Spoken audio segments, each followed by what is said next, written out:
We know the intricacies of business development, in fact, we are not depending even on regulatory business at all. Yeah. So we understand that. So there is enough work which has gone in. In fact, if you see we ourselves are engaged with this organization called H&M Foundation, IKEA Foundation, where we have done this a lot of work around it. Okay. Yeah. So great. I think it's an interesting area we should again discuss. But yeah, so again, Mr. Satyana, you have been involved with government, you have been involved with startups, I mean, at various stages and diverse sector of startups. How much, I know everybody will clearly say, first of all, there has to be a product and a market to survive and then look at net zero and all that.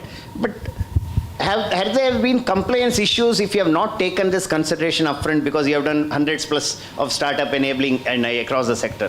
Where do you think this thought process now actually comes in? Does it come in? Does it not come in? Is it only the product, or do we need to have it? What are your thoughts? Okay. Elrigu namaskara. It does come in. So to save the planet is the talk everybody does. But I think government has to bring in strong policies to procure this innovation also.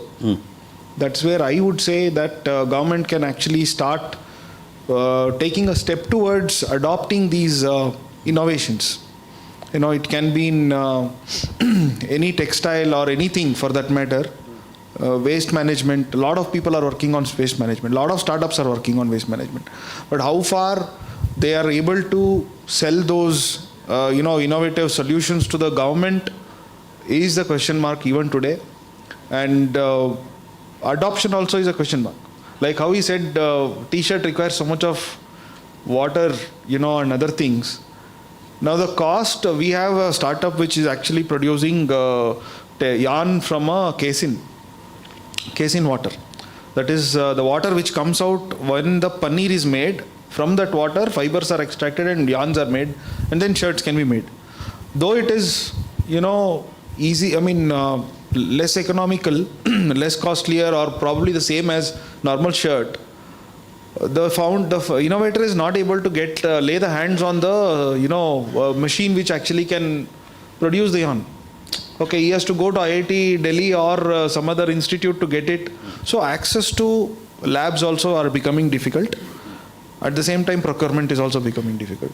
At our stage, what we did was, whatever we can add. In Derby Foundation, there are 250 people, and 250 people used to have coffee every day, twice. Okay, so as soon as I joined, they were carrying paper cups everywhere. So I said, replace everything with ceramic. Let's get a dishwasher. We are able to save 50,000 paper cups every month, and 12,000 or 13,000 rupees every month. Water is also saved because of the dishwasher. Okay, now everything we wash it in dishwasher only. And recently I went to an organic store in Malleshwaram, which is actually done by my friend only. So there I saw one madkedondu kumba anta ondo filter nodidvi. So I called that person. He's from a rural person. He doesn't know how to do marketing and all those things. So we paid 6,000 rupees. It doesn't require electricity. It doesn't require anything. So it's all cotton based water filter and ಮಣ್ಣಿನ ಮಡಕೆದು. So ಇವಾಗ ಅದನ್ನು ಇಟ್ಟು ಅದನ್ನು test ಮಾಡ್ತಾ ಇದ್ದೀವಿ. we'll send that water to our Dr. More's labs to test the quality, because if there is any microbial growth or anything, if it is not there, we are ready to incubate him and also promote his product. So these are some of the things. On the innovation side, we have one good startup which is working on a tabletop sanitary pad incinerator. I think considering 25 crore people are using sanitary pads into 6 pads every month on an average, 2,100 crores worth of sanitary pads get into the landfill. So we have a startup which we have funded right now. They are working on a tabletop incinerator. I think just for the lack of time, again, we wouldn't have minded even speaking about the Jello bot and other things. But Mr. Shivram, I think, see, you have been working. I mean, you have worked on a wide range of companies: AI, genomics, education, robotics, drones, healthcare, fintech. I think across the spectrum. And so again, for the sheer lack of time, ideally we want to hear about every one of them. So how much do you, as an entrepreneur, we either a venture, multiple serial entrepreneur, look at sustainability, net zero or circularity as a requirement. And again, we have heard some of their challenges, and because you have done a wide spectrum of them, if you want to pinpoint something as one major challenge for us to look at net zero or circularity, what will it be? And then some examples of where you have solved them. If you can share, it will be wonderful. Okay. One of the things which happens to a startup is the first priority is survival. Like, you need to make sure your product goes to the market. But once it gets established, once the product gets established, obviously you will look at how you can bring in your values. Most of the founders, when they start a company, it is with good heart. They want to bring something valuable to the society. That is the reason they do it. And sustainability is one of the main things which most of the founders would like to work on. Yeah. So it is in the top of the priority itself. Nobody wants to, enter the startup world, go through all these troubles just to make money. That's not the only priority. People have good heart, right? That is one. Second is, I'll just give you one example of what we did in our startup. We have a startup called Longer Life. Longer Life aims to increase the lifespan of a person using scientific means, genomics data, lifestyle information, and using AI we cross-reference with huge number of academic papers and so on, and find different kinds of cancer risks and so on. So, but finding the risk is not enough. You need to find solution as well, right? And the solution is good eating habits, good change in their behavior and so on. So what we did was, there is a foundation called School of Forest Farmers, which Dr. Malali has started. And there we are, there are schools which are created where a single person, like a farmer, who is doing farming based on organic means, with zero cultivation, and able to produce more crops, more profit than usual. Normally what happens is, when you think about organic farming, you think it should be less profitable, right? Unless you sell your crops at higher price. But what is happening in reality is, when you do zero cultivation, your costs are low, right? And when you are doing mixed cropping, the amount of diseases, the pesticide requirement is low, and so on. So when you do it in the traditional way, you are able to grow more, and you can bring it to the society. So, and this food is way healthier than what we eat, which has, today we can see. And so can you just, because I think also we have somebody from the farmers school, so Okay. just maybe in under 30 seconds, say when you're working on drones, when you're working on an AI based project or genomics project, so where do you think is the challenge? Do you look at it from the very design? Again, maybe I'm repeating my question. So why is it that, the startups not looking at it as an integrated long-term ROI? Because compliance costs are only going to grow. So why is it not looked into? As much as survival, but in the long run, even if, especially because you're also leveraging with AI, say even a molecular simulation, I could today simulate any molecule with any functionality and with varying molecular bonding capability, and therefore even use weak bonds, strong bonds, all sorts of things. So what is it that hinders, in your opinion? Because multiple domain. Yeah, so I think one of the hindrances is the knowledge part of it. People don't know that this is required in the long term. Especially when they are in the startup arena, you are looking at long-term profitability, cost of acquisition of customers, and so on, right? And that would be the knowledge part of it is lacking. And what I also think is, when customers know a particular product is also looking at sustainability, they would probably pay slightly extra to buy it. Yeah. Okay, yeah. Thank you. I think for the sheer lack of time, we just come to Mr. Anirudh. So I think you have been in Ericsson, Lenovo, IBM, GE, and you have been with a wide spectrum of companies, and now you are, looking at your Greenomy, looking at how do you create ESG-based solutions. So now, where do you think is the bigger? are companies ready to take your solution at various stages? And what is the, again, in smaller company, you will not even get a data. You have to go to a big company if you have to find a viable market. So what are the challenges in finding big companies? What is their attitude if you say, I am going to give you a better solution? See, where we are coming from, right? We are coming from the how to generate the ROI, means the how to generate the profit through sustainability. When we talk about that, one of the things what we think is the companies, any company, whether it's a small or big, they should have a system thinking in right from the starting, for the procurement till in the cable or to the grave, wherever it is. So if this is only not one vertical of thinking of how LCA works today. It talks about, suppose the data is not present, as you rightly said. Now we talk about scope 3 emissions. Probably one of the supplier doesn't have the data.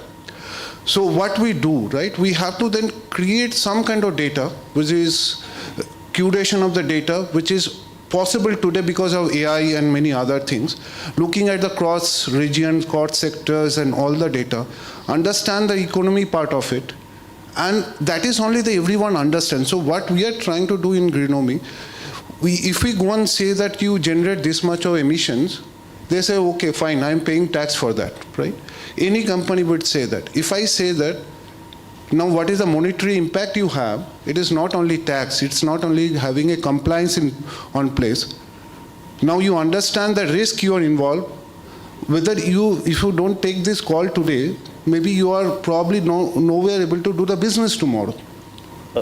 I think again, we have a time constraint. So my question is now, when you're doing all of this, how good are the existing models? Because again, see, there are so many models, so many parameters, because you are looking at AI and you are looking at data. How good are the models? Where are the challenges with the models? Say tomorrow, if you want to work with an academic institution, create a better, whether it's a SLM or LLM, what do you think are the challenges for working on things like this? Right. So very first thing what we are trying to lay out is how to create the network, right? The supplier networks with the OEMs or the multiple, and that is where the concept of Industry 4.0 coming from. Creating the digital. So in the supply chain, let us start with material. What are the challenges? Just half a second. Sorry, sir? Say materials again. What do you think is the biggest challenge in material data? Because finally that is the basic source for everything. That is the biggest data which is missing today, right? The data which is probably they don't have the every data of in terms of the process they are doing. The data they probably getting from the parts has imported from the China. Now you have a data which is now creating the ALM model or small language model where you are trying to understand that particular specification much in a different language, maybe in Chinese language, to convert into a more specific data which you are looking for in terms of the very much semantic format, right? Because you have to create a semantic model, otherwise you will not able to share the data across. So we are trying to build that kind of model, and that challenge is very much there. And rightly I can say that it's a very evolving field, and every day or other day new compliance getting added or do that. And where we are coming for to help here is probably the industry to or any kind of academia, that the research on some of those evolving models where it can be more predictable in future. Yeah, thank you. Yeah. Mr. Abhishek. Yeah. So can you highlight now, where do you think you need support? I mean, you have already shown that you can do a viable growth formal where economically also it's viable. So either scale up, what are the problems in scaling up, and what are the areas you think you need education or knowledge based support, if any? ಎಲ್ಲರಿಗೂ ನಮಸ್ಕಾರ. ನನ್ನ ಹೆಸರು ಅಭಿಷೇಕ್ ಅಂತ. ನಾವು ಚನ್ನಪಟ್ಟಣ ತಾಲೂಕು ಕಾಡು ಕೃಷಿಕರು. ಮತ್ತು ಏನಾಗ್ತದೆ ಇವಾಗ ನೀವೇ ನೋಡಿದಂಗೆ ಪರಿಸರದಲ್ಲಿ ಯಾವ ಥರ ಆಗ್ತಾಯಿದೆ ಅಂದರೆ, ಸಿಕ್ಕಾಪಟ್ಟೆ ವೆಹಿಕಲ್ಲು ಮತ್ತು ಕಂಪನಿಯಿಂದ ಕೈಗಾರಿಕೆಯಿಂದ ಹೊಗೆಗಳು ಜಾಸ್ತಿ ಸಿಕ್ಕಾಪಟ್ಟೆ ಬರ್ತಾಯಿದೆ. ಅದರಿಂದ ಏನಾಗ್ತಾಯಿದೆ ಅಂದರೆ ಎಲ್ಲ ನಾವು ಇವಾಗ ಪ್ಲಾಂಟೇಷನ್ ಜಾಸ್ತಿ ಮಾಡಬೇಕು.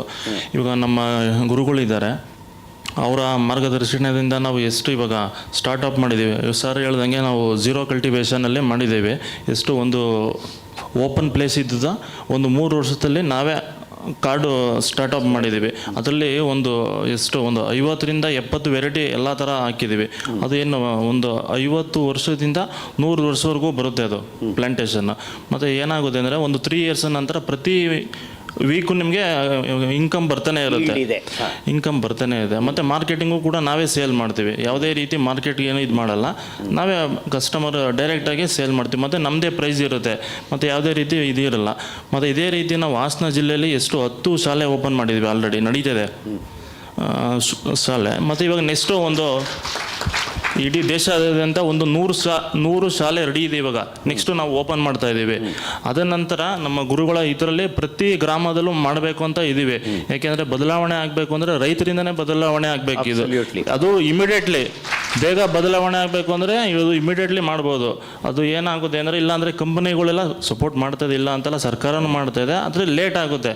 ಇವಾಗ ಯಾವುದೇ ರೀತಿ ಇವಾಗ ವೆಹಿಕಲ್ ಎಲ್ಲ ಪ್ರತಿಯೊಬ್ಬರು ಇವಾಗ ಎಲ್ಲರ ಮನೆಯಲ್ಲೂ ವೆಹಿಕಲ್ ಇದೆ, ಒಬ್ರು ಮನೇಲಿ ಇಲ್ಲ ಅಂತ ಇಲ್ಲ, ಪ್ರತಿಯೊಬ್ಬರು. ಏನು ಅಂದರೆ ಇವಾಗ ನಿಮ್ದು ಆಲ್ರೆಡಿ ಇದು ಬಂದು ಒಂದು ಸಕ್ಸಸ್ಫುಲ್ ಆಗಿರೋ ಒಂದು ಪ್ರಾಜೆಕ್ಟು ಇದ್ರೂ ಯಾಕೆ ಕೆಲವರು ಅಡಾಪ್ಟ್ ಮಾಡ್ತಾ ಇಲ್ಲ? ಯಾಕೆ ಎಷ್ಟೋ ಇವಾಗಲೂ ರೈತರು ನಷ್ಟ ಆಗಿ ಇದು ಎಲ್ಲಾನು ಮಾಡ್ಕೊತಾ ಇದ್ದಾರೆ.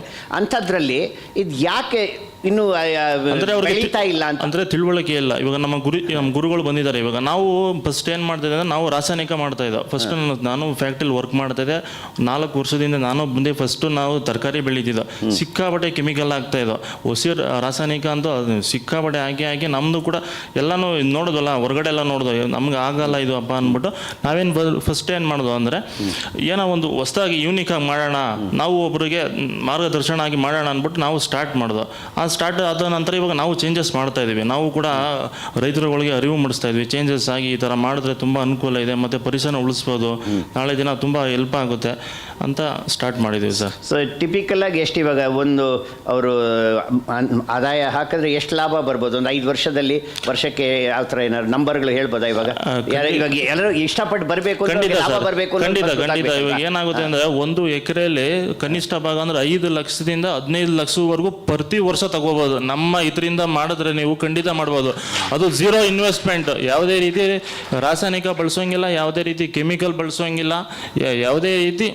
ಮತ್ತು ಕೆಲಸನೂ ಅಷ್ಟೇ, ಬೆಳಗ್ಗೆ ಒಂದು 2 ಅವರ್ಸ್, ಸಂಜೆ ಒಂದು 2 ಅವರ್ಸ್ ಮಾಡಿದ್ರೆ ಸಾಕು.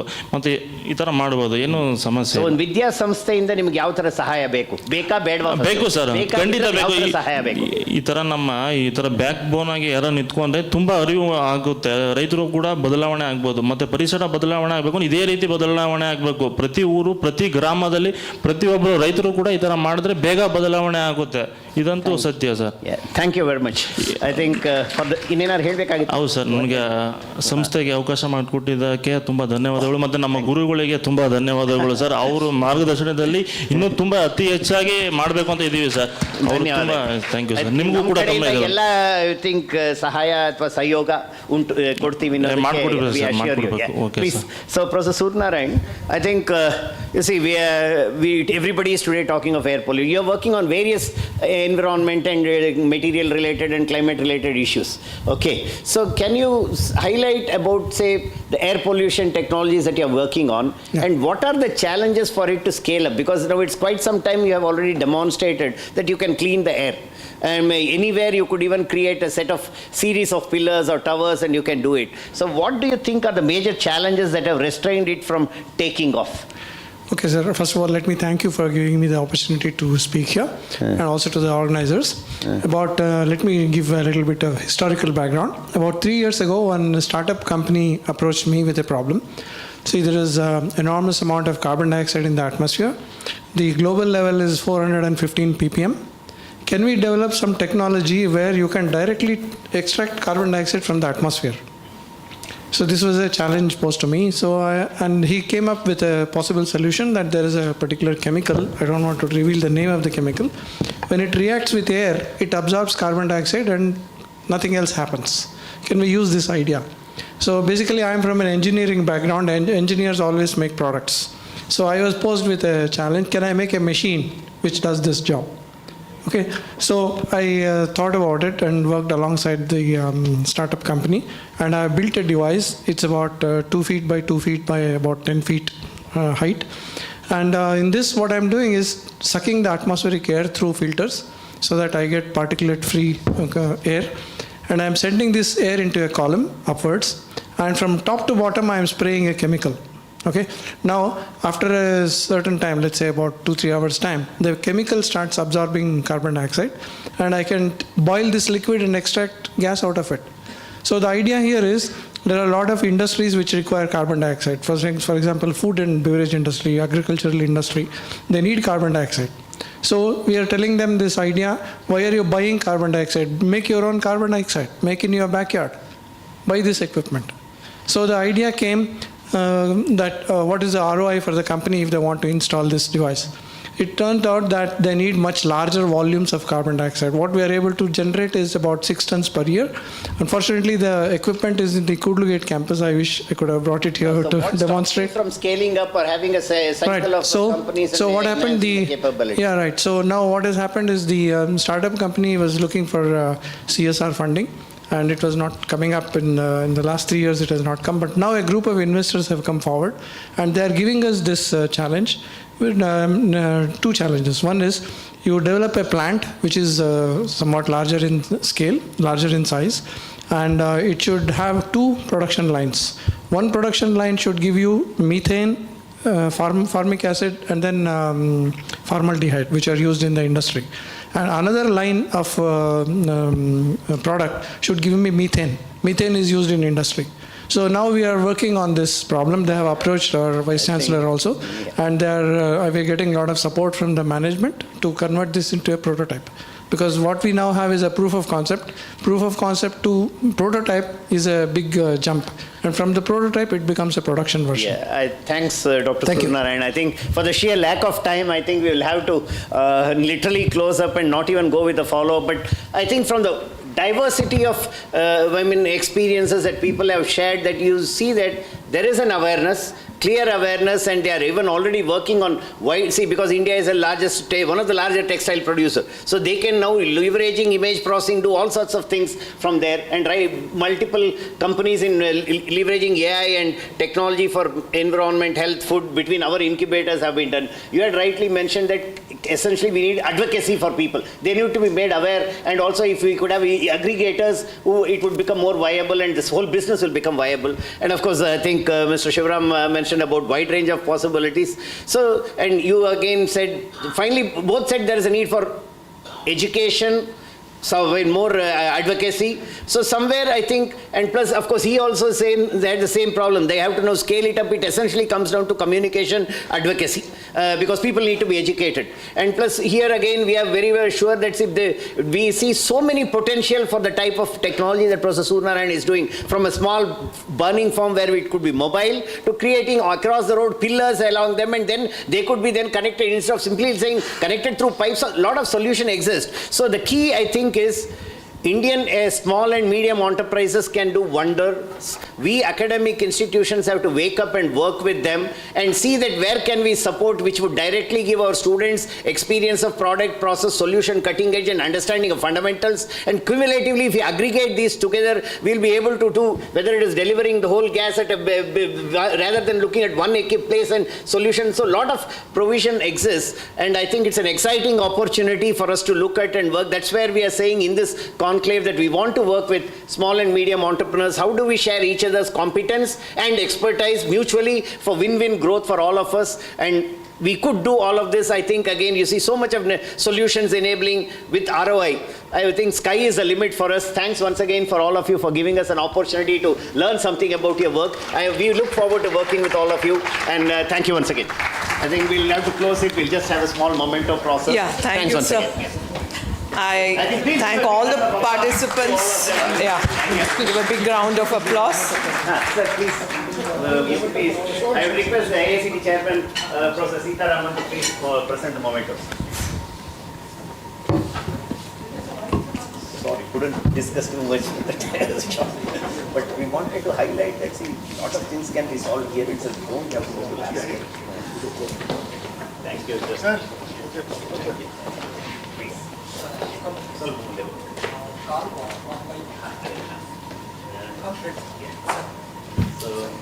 I request Mr. Shivram KR to kindly accept a token of appreciation.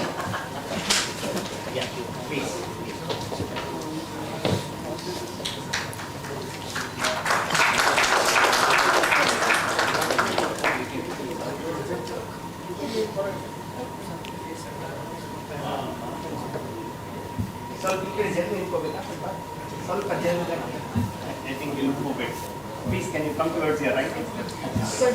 Yeah, that's it. This side. Hinge close ಮಾಡೋದು.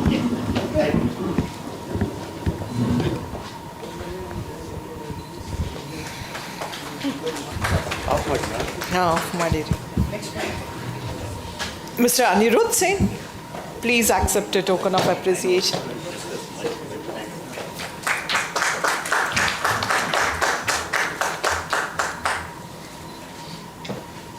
Mr. Vinod Jayapal.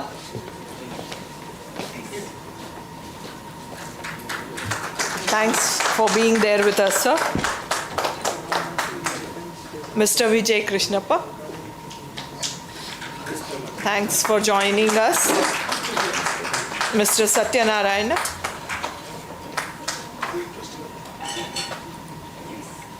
Thank you, sir. Please accept our token of appreciation.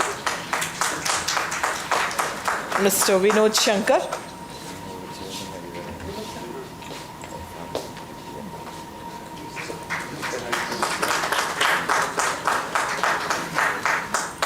Mr. Abhishek.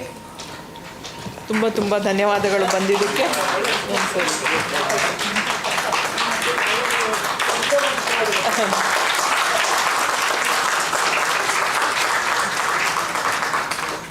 Professor Suryanarayan.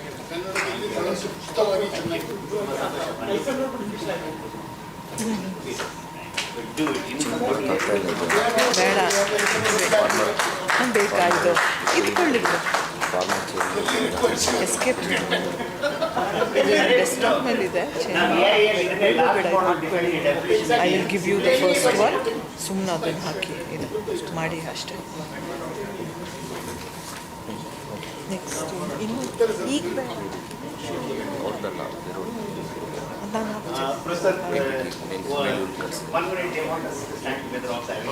ಇವರು ಕಳಿಸಿದ್ದೀರಲ್ಲ.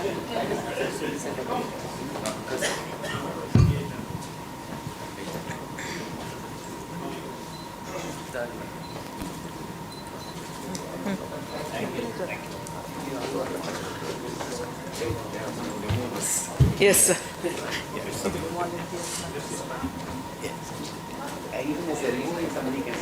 Volunteers, can you please come on stage?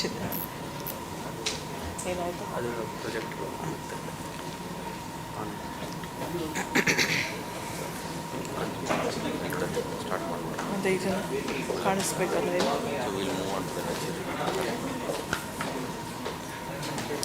Take out all the chairs back. All the chairs. Yes.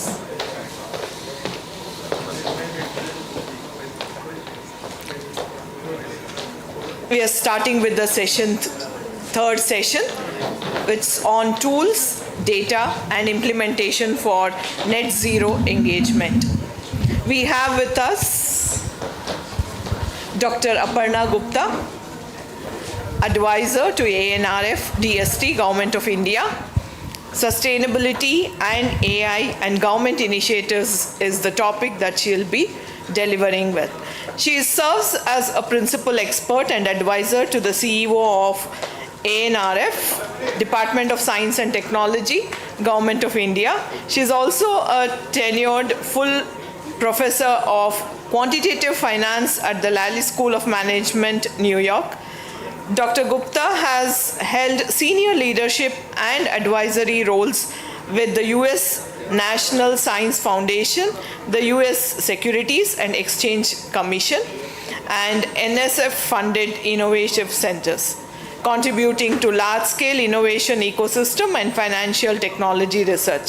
A Stanford PhD, she is an internationally recognized expert in quantitative finance, risk management, and AI-driven financial engineering with an extensive publications, awards, and leaderships in global professional bodies. We are fortunate to have you with us, ma'am. Please take over the stage.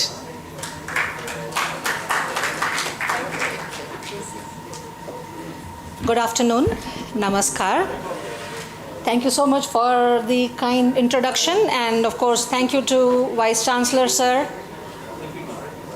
and Professor Srivastav for including me in the program today. I was afraid that after lunch everybody would be napping, but I'm glad we had a lovely startup session and genuine innovation at work and how that translates.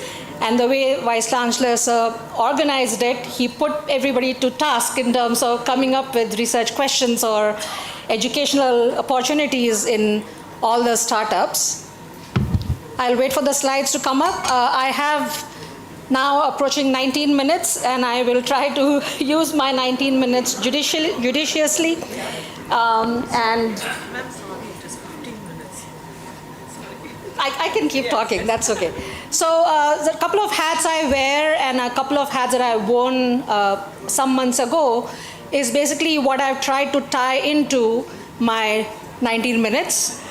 Essentially bringing a little flavor of research and the government initiatives that I have supported and how all of them are very much in the translational research perspective. Always very enthusiastic about engaging students in research and motivating them to consider research that's practically relevant and looking to really change the world.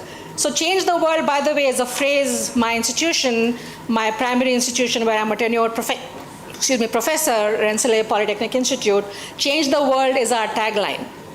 And we are 200-year-old university, first university granting engineering degree in the Western Hemisphere. So therefore, we've always been very problem-solving mindset university. And of course, 200 years is a very good time to renew our promise to serve society. So I'm really proud to have been at RPI for 25 years. But along the life, I've done and found opportunities to grow my horizons, and of course now at the Anusandhan National Research Foundation, looking to contribute to how the ANRF can up its game in becoming more application-driven, research-oriented, and then of course taking that applicational research orientation to translation and commercialization. That's where my passion is. So, as I mentioned, I'm going to touch on 3 different things that connect in terms of what the topic for my talk and this event is. So giving a little taste of research, I was very happy to see all the very relevant keywords show up in all the prior presentations I saw. Circularity, curtailment, investor alignment, society alignment, research, applied research. So all of those really will show up in the 3 elements that I'm going to talk about. So starting with the energy, and we heard about net zero, renewable investment, and that's where the context of curtailment came in.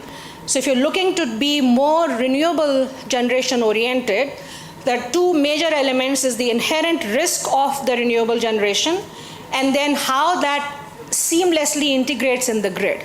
That's what curtailment means. Not being able to know how much you will produce at a certain time in the future, and then how would you meet the demand using the supply that's available, because the supply available is risky. So this project essentially was a US Department of Energy funded project, and their entire mission in this entire solicitation was to solicit solutions that make the grid equally reliable with renewable generation.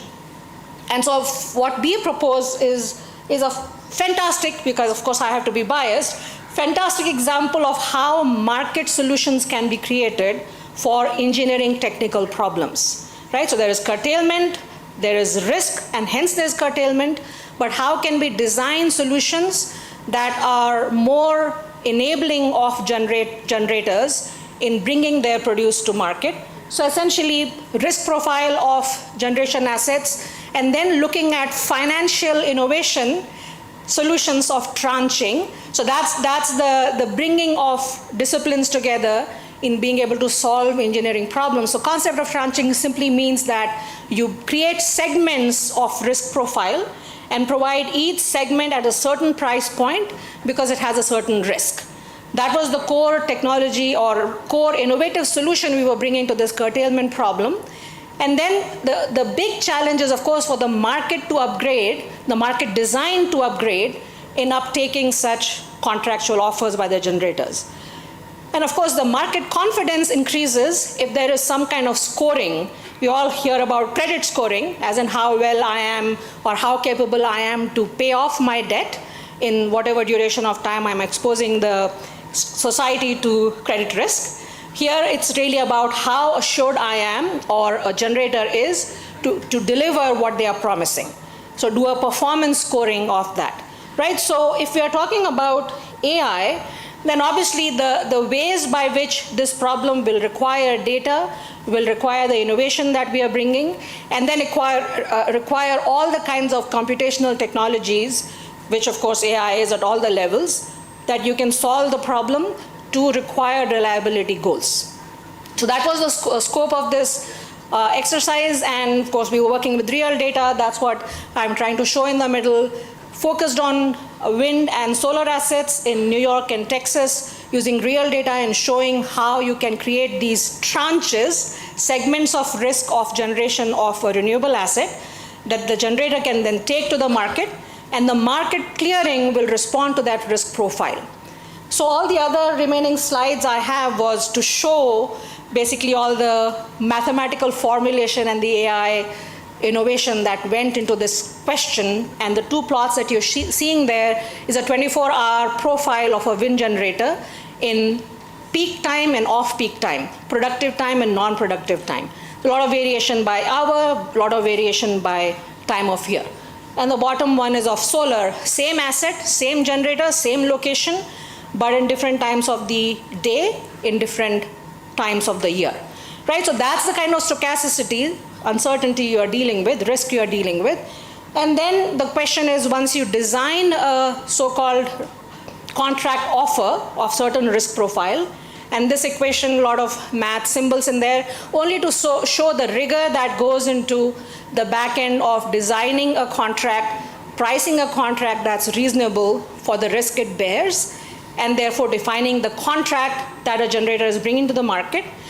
And then the rest of the research is really looking at how do you evaluate the performance of such a contract, what I was referring as performance scoring, right?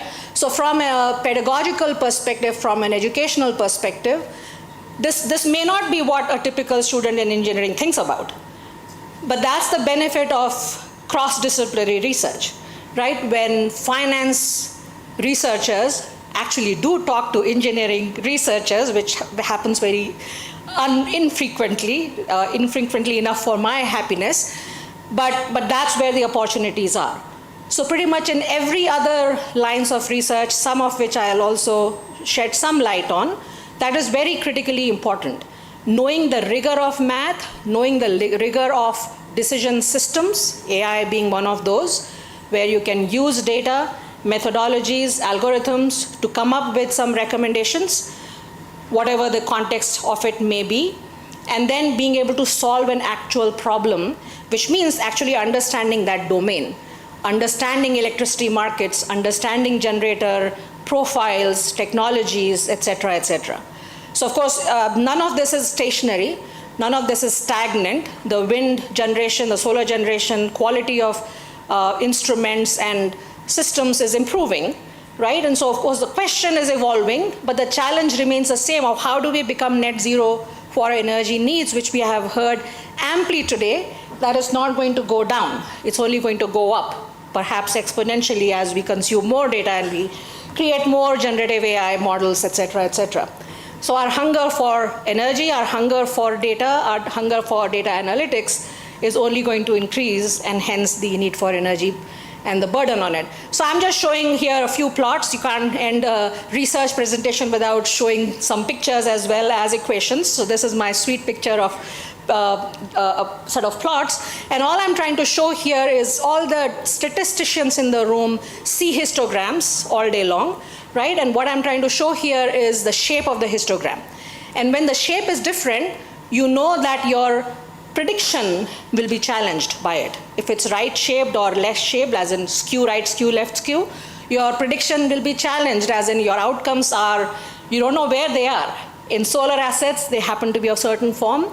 In wind assets, they happen to be of a different form, which means you have to customize your algorithm to respond to what you're trying to predict. So one size doesn't fit all the time. So that has been a line of research. We have patents filed, we have papers published, but Department of Energy is very keen on the translational path. So this is right now in a stage where we have papers published, patents filed, but of course the commercialization path is unfolding. So moving on, in my remaining 9 minutes, I'm trying to now go into the government initiatives where my interest and my scope of activities has been enriched. And I was very fortunate to serve the US National Science Foundation in this very first of its kind, unique and high impact, high profile program called the Regional Innovation Engines Program. And this map is really trying to show the 9 engines NSF engines program funded in the first round. So the unique, very amazing aspect of these is that it was supposed to cater, and it meant to cater, and they are underway right now, the entire spectrum of TRLs. And everything at the beginning would be use-inspired research.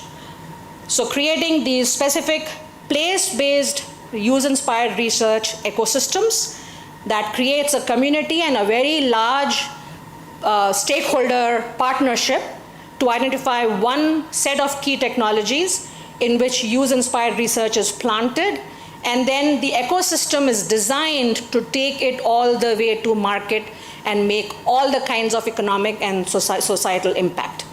So this was an amazing initiative, first of its kind. The story is still being written in terms of how successful these would be.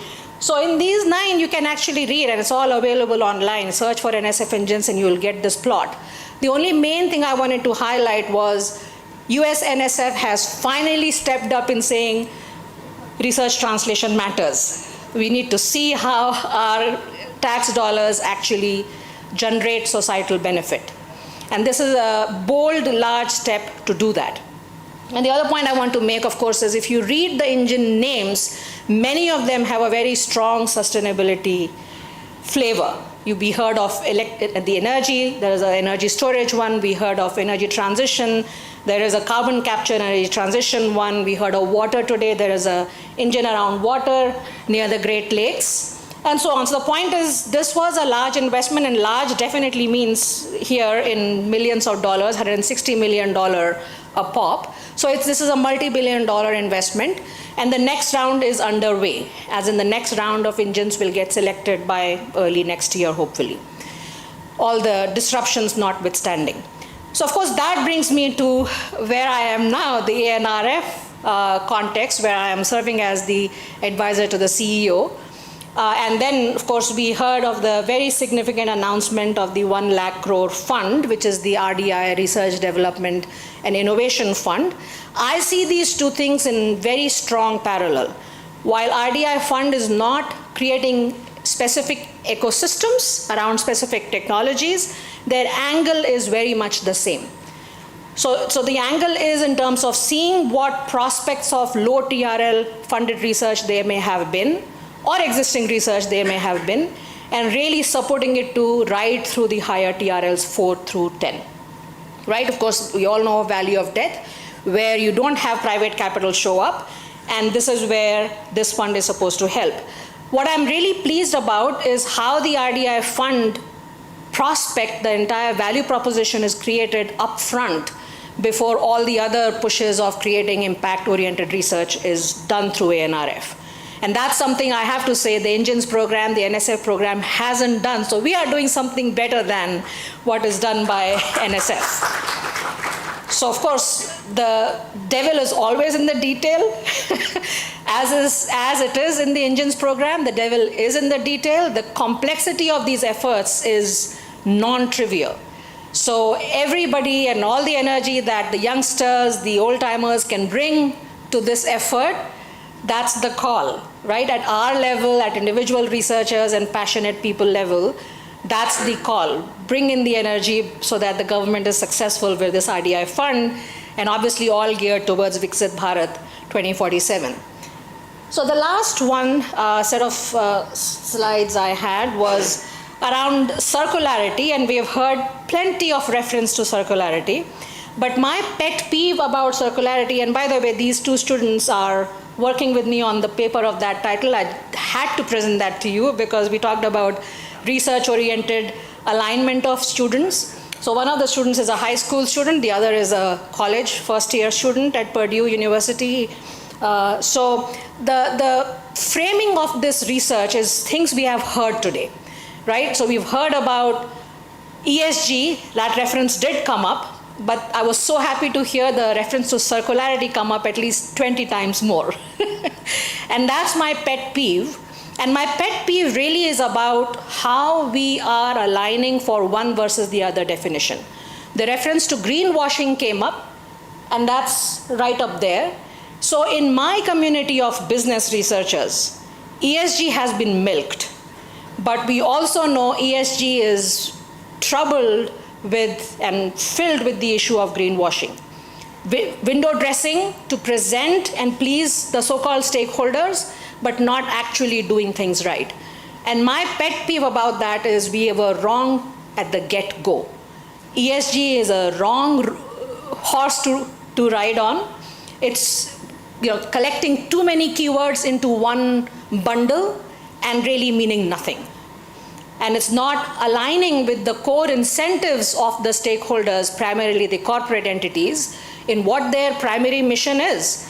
And that's something we are not teaching in colleges, right? US and India, I'm not completely in tune with what we are teaching in India, but I'm going to guess that we are not teaching what we need to teach about non-ESG and then move to what, right? So I would say the CSR, the corporate social responsibility, was a similar bad horse, right? It's a lot of consulting revenue generated, very little benefit received. So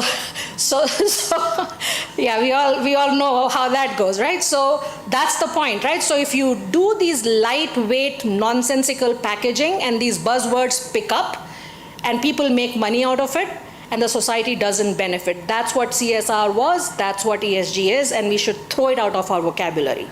And that's why I was very pleased to hear reference to circularity so much.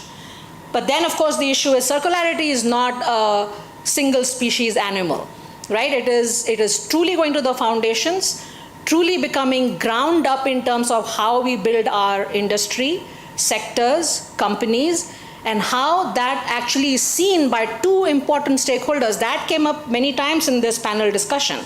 Market, are you viable in the market?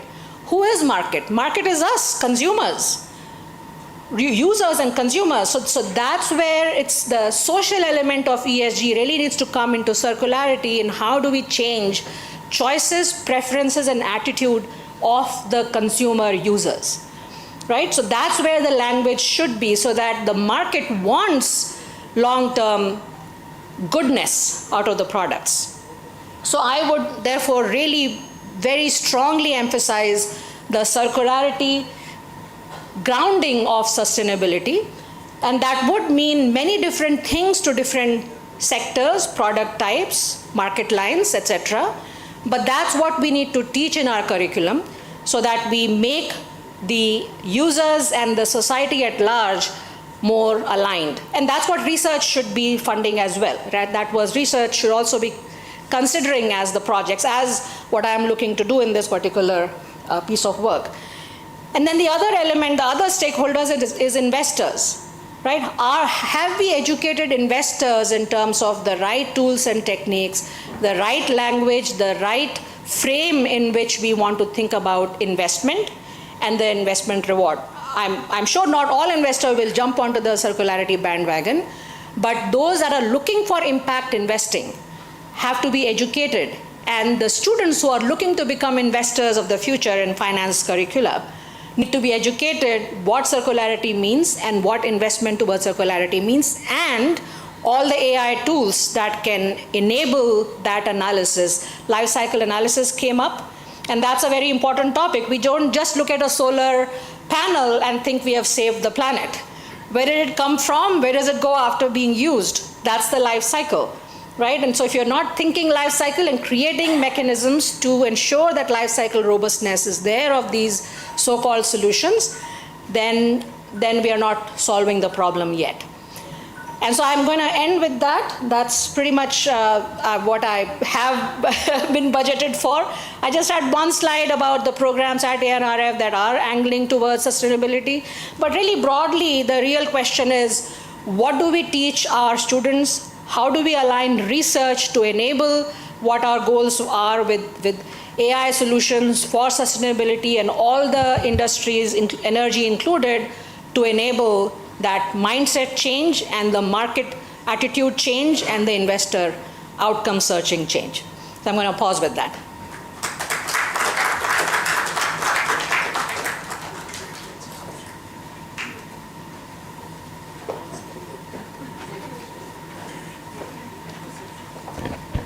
So that was perfect, ma'am. Thank you for your valuable input that you have given.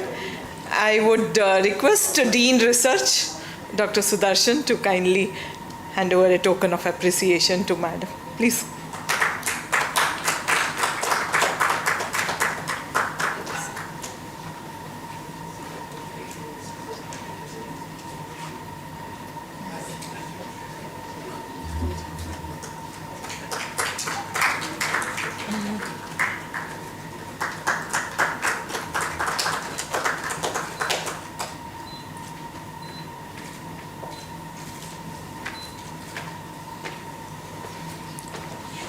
I would now request Dr. Sudhindra Rao, the concave convener, to kindly introduce to our chief guest and distinguished author, Professor T.G. Sitaram.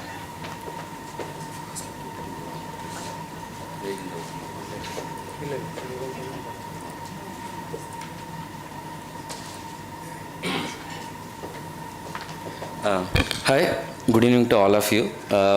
Sir, Sitaraman sir is well known.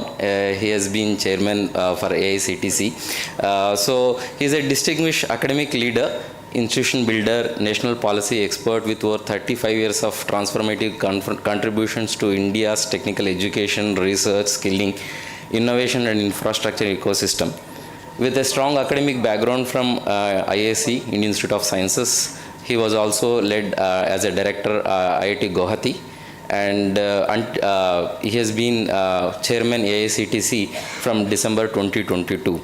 Professor Sitaraman has played a pivotal role in reshaping the technical education through reforms, curriculum, digital learning, emerging technologies, and institutional capacity building. His leadership has been emphasized in transparency, accountability, and outcomes, along with the established centers of excellence in AI, drones, cybersecurity, and other frontier technologies, impacting millions of learners and educators across the country. Prior to this, he was the director of IIT Guwahati and also currently chairman of, he was chairman of Research Council of CSIR, CBRI, and many other organizations. Of course, he has been, if I continue to read, his contributions are enormous, and he has more than 500 publications, 20 books, and 40 PhD scholars he has guided, and executed 120 consultancy projects, etc. That's one side of the story, and he's also a well-known structural engineering person. So one of the latest contributions is in Ram Mandir, where with our ancient architectural monuments like stones, without any mortars or any of those concretes, how do you build a stable structures was one of the sir's idea, and that was contributed taken up in a Ram Mandir. So one of the pride recent developments in India. So sir's contribution is there. Without wasting much of time, I invite sir. Sir has written 2 books and 3 books, actually 2 volumes, 2 books, volume 1, volume 2, and another book. So both the books sir is inaugurating here. We are facilitating the process of his book being launched here. So we would request some of the sir, like Shinde sir, Vice Chancellor sir, Prakash sir, and other dignitaries to be on the stage for book release function. Thank you.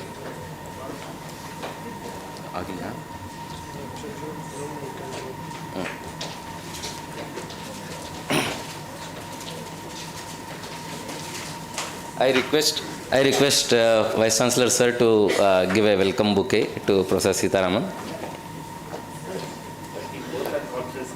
Yeah. Yes, thank you. Yeah. Thank you. Thank you, sir. We welcome you, sir. Thank you.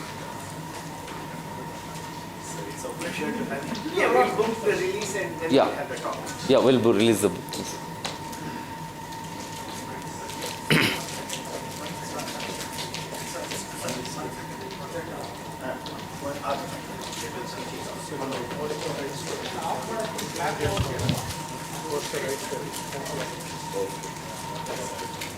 Lights on, E-light on, buddy.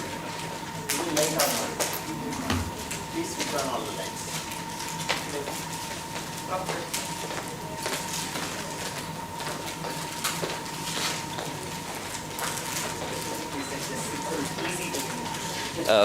The packaging has been made without any plastic tapes, of course, considering the sustainability. So, yeah, so that's economic sustainability and being a conclave, on a net zero. So there are 3 books, volume 1 and 2 of AI. All the three books are related to AI, and so we would see a significant impact of these books on our education system. And thank you, sir. Thank you for writing such a books, and it will be definitely beneficial for for us to be having as a future guide for many of us to go through them. Thank you, sir. For the lack of time, we have not elaborated on the book and we. Sir, yeah, I request sir to take over the stage and give some glimpses of the book, and also give some of his thoughts about how AI will be taken up. Thank you.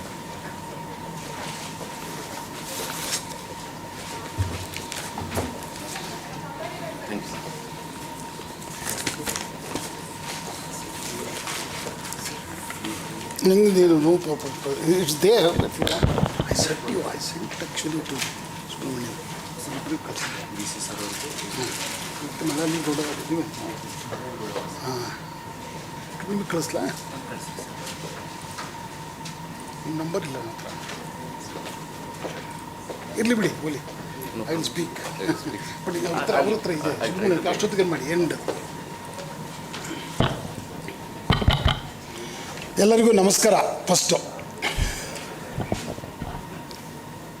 ಇದು 2ನೇ ಸರಿ ನಾನು ಇಲ್ಲಿ ದಯಾನಂದ್ ಸಾಗರ್ ಇನ್ಸ್ಟಿಟ್ಯೂಷನ್ಸಿಗೆ ಬರ್ತಾ ಇರೋದು. I had come for convocation earlier about 2 years back.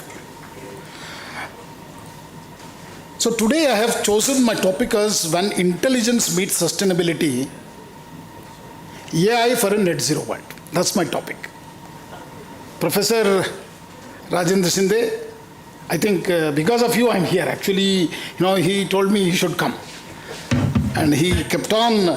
And next, Satyanarayana ji, Professor Satyanarayana was very kind, immediately responded, called me, and then all the distinguished professors from Dayanandan Sagar University and guests who have assembled here, and colleagues, researchers, innovators. Most importantly, the last session, I really enjoyed listening to some of the innovators from city of Bangalore. Bangalore is a startup capital of the world today. So we are really, some of them are looks very simple, but very unique. And all the participants. So very good evening to all of you. I know all of you are tired. I'm not going to show you any slides. And maybe if a time permits at the end, I'll show something about the book itself, what we have released today. Friends, we are meeting at a very defining moment in human history. On one side, the topic of today, climate change, resource depletion, environmental stress, and need for net zero. On the other side, we have artificial intelligence. Arguably the most powerful tool humanity has ever created. Because I say artificial intelligence, there is nothing artificial about it. I always say this, it is an augmented intelligence, or you can even call it as a crowd intelligence. That means any intelligent man will become so small now in front of this. Because you are now putting together a crowd intelligence on top of it. Friends, the central question to us is whether artificial intelligence will shape the future, but whether it will do so responsibly, equitably, and sustainably. That's the question we are all asking. All of you know technology is neither good or nor bad, nor it is also neutral. And you don't have a choice actually. Technology when disrupts, I don't think we can say, oh, we will wait. The innovators, what they talked about. They are all here, please understand, they are not here for sustainability. Whatever they say, they may be saying for all of us to be pleased on this conference. They are all here to make money. Okay? All these startups. That means, while making money, they are innovating so well that it becomes a sustainable as well. That's the reality we need to accept. Okay? I think we need to be competitive. That means we need to make everything affordable. That itself is innovation. And then automatically business will flourish. And also, Professor Shinde's dream of making net zero also will really become a prosperous point. Friends, all of us know the net zero refers to a state where the total greenhouse gases emitted into the atmosphere are balanced by the amount removed through the natural or technological process. That means role of technology is here very much actually. So without that, you heard a professor from Dayanandan Sagar talked about the CO2 extract from the air itself, That's an amazing fundamental work, but now they need to scale it up. Very, very useful. So why artificial intelligence and sustainability matters now more than ever in the history of mankind? Net zero is no longer a slogan, ladies and gentlemen. It is a civilizational imperative. With global energy demand is rising, urbanization is accelerating, population is increasing, climate risks are becoming systematic. Whether it is earthquakes, floods, policy deadlines for 2030, because Professor Shinde asked me, we need to set goals for 2030 and 2050 are approaching very fast. Traditional approaches will not suffice. What we talk about, circularity, sustainability, will not really suffice. We need to bring this new technology, AI, into practice to make net zero possible. We cannot solve today's problem. I would like to quote here the Albert Einstein. He said it long back. Quote, we cannot solve today's problem with the same thinking that created them. Quote close.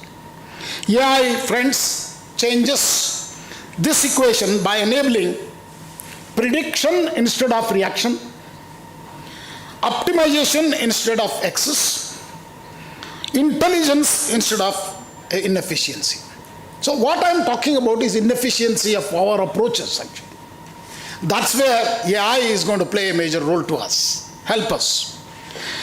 How, you might ask a question, how this artificial intelligence enables a net zero world? So one, through measurement. That measurement actually has to be accurate. It brings transparency to you. You cannot manage what you do not measure.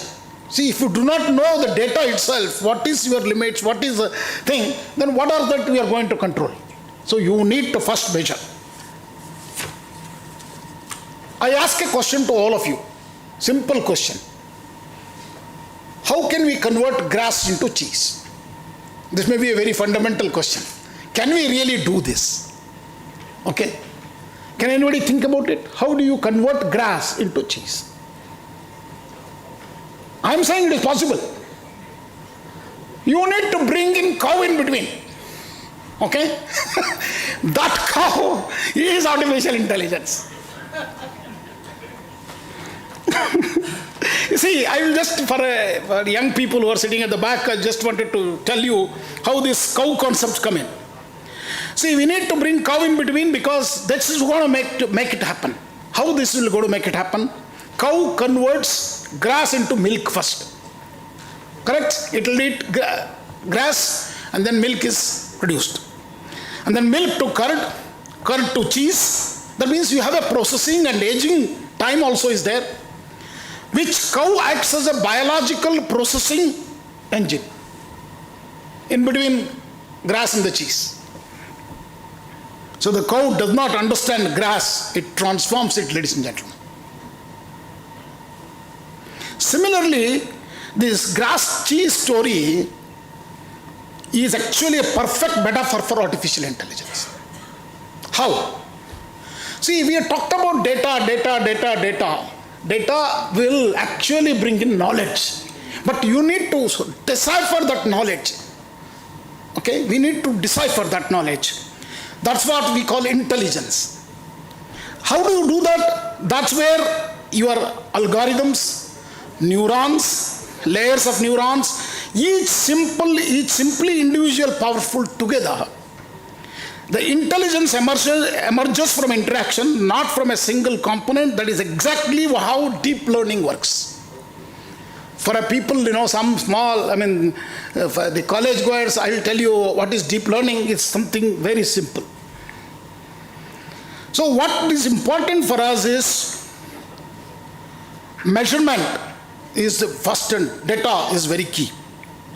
AI enables, for example, let us take about his own problems, what Professor Shinde talks about, and also many speakers earlier also talked about. Real-time carbon accounting. All these are calculations based on some data. Satellite-based emission tracking is all actually the numbers. Supply chain carbon footprint mapping. It's also again mapping with spatially relevant. So this actually shifts the climate action from estimates to evidence. Next, we need to now optimize and increase the efficiency of the process. So AI algorithms can reduce energy losses in a power grid. You heard some of those examples. AI algorithms can optimize industrial processes. AI algorithms improve building energy efficiency by adopting several techniques and tools. And it also enables smart logistics and mobility. So it's all about the data. So this data today we are giving away freely to America because we are using all their tools.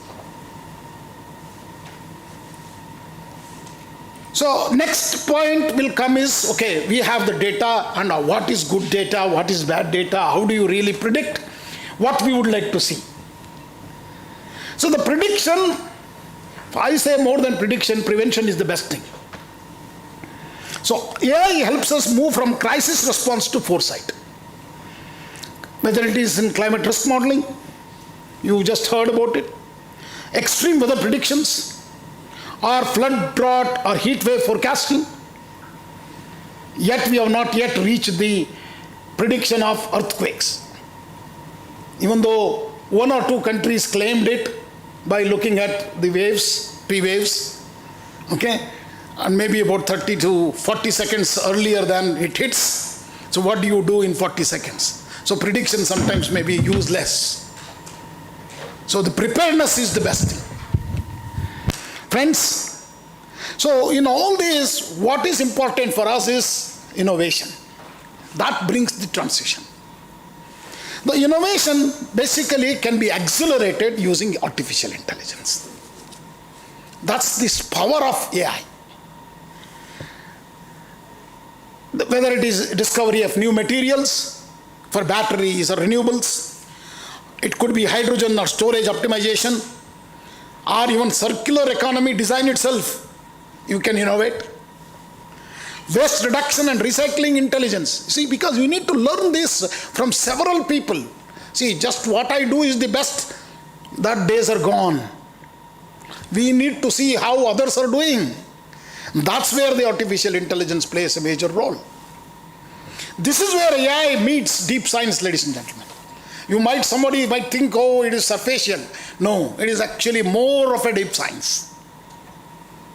That's where the use of AI, we need to now make it happen everywhere. Starting from school children to, that's where AICTE, All India Council for Technical Education, till 3 days back, I was head of that. And what we have done last 3 years is we declared the 2025 as the year of AI as early as July of 2024. Nobody even thought about it at that time because Trump was not yet taken the center stage. He came only in February of 25. And that is where we saw a lot of agreements, big agreements with several billions and billions of dollars investment. Correct? So all that we watched on the TV as shows, and then finally a lot of changes back and forth. So friends, what we need to look at AI when it meets the deep science is the real world applications where we can make an impact to the society. That's where we need to bring changes. If that commitment, what I saw in some of those startup creators, that's how I am very, very confident. Vikasit Bharat by 2047, there is no more a dream, ladies and gentlemen. Because our young people are awakened, they are bold, courageous, and ready to take risks. They are not they don't have any fear of failure. Today, we have 190,000 startups. How many? 190,000 startups. Third largest startup capital of the world. Somebody might be saying, no, we are not doing deep science. We are only doing some service-oriented. But please remember, when AI comes in, your deep science will take the root into it. So let me just state some of the problems what we can solve using artificial intelligence with deep science. That's why deep tech is not only the top institution of the country are not the custodians of the deep tech. Please understand this. They cannot even transform. Why I am saying this? You might be astonished. I am actually a professor at last 35 years at Indian Institute of Science, which is about 45 kilometers from here. And another 4 years I was at IIT Guwahati. But I moved to AICTE. That's where I saw the talent of India. 23 IITs only take 15,000 graduates every year, ladies and gentlemen. That too with a lot of competition. Our mothers actually, start telling them, you need to prepare for IIT exam, giant, when baby is still in the womb. That's the dream. We should actually compliment our mothers because they made us, if you, only thing is Karnataka changed the route. If you don't get IITs, we will create engineering colleges. Karnataka is the early 80s. Large number of engineering colleges came in, then followed by Tamil Nadu and Kerala and that united Andhra Pradesh, Maharashtra. Suddenly, burst of engineering colleges. People were worried, where are the jobs? But we didn't really get so scared, so worried because that IT boom was there already in 90s. Maybe they were simply answering some phone call in an American accent, but they were doing something.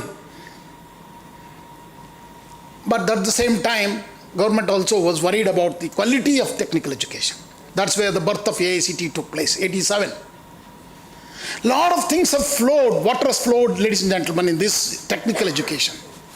Today, in my time, many of you may not be there, I'm 60, turning 65 in another 2-3 months. In my time, I learning was only through what you call teacher-assisted learning. My teacher used to come, write it on the board. For example, I'll take a simple strength of materials class. He used to write every equation on the board. And he never used to use any book also, because everything is here. We are so impressed with the teacher. And I used to take down notes. Why? Because some of those Timoshenko, Goodyear books were not even accessible to us, and we couldn't even afford them, because we are all from some rural colleges studying in mother tongue, in our own mother tongues. Many of you are like that, I know that very well. And then what happened is, over the period of time, these engineers who graduated, how many? I just counted as a chairman of AICT. Close to about 3 crore. Where are they? Have you thought about it? They are in every company, every country of the world, including, I don't know, madam, what is your background, but you might have studied something here in India. So what we have done is, without knowing ourselves, we have created an engineering and management.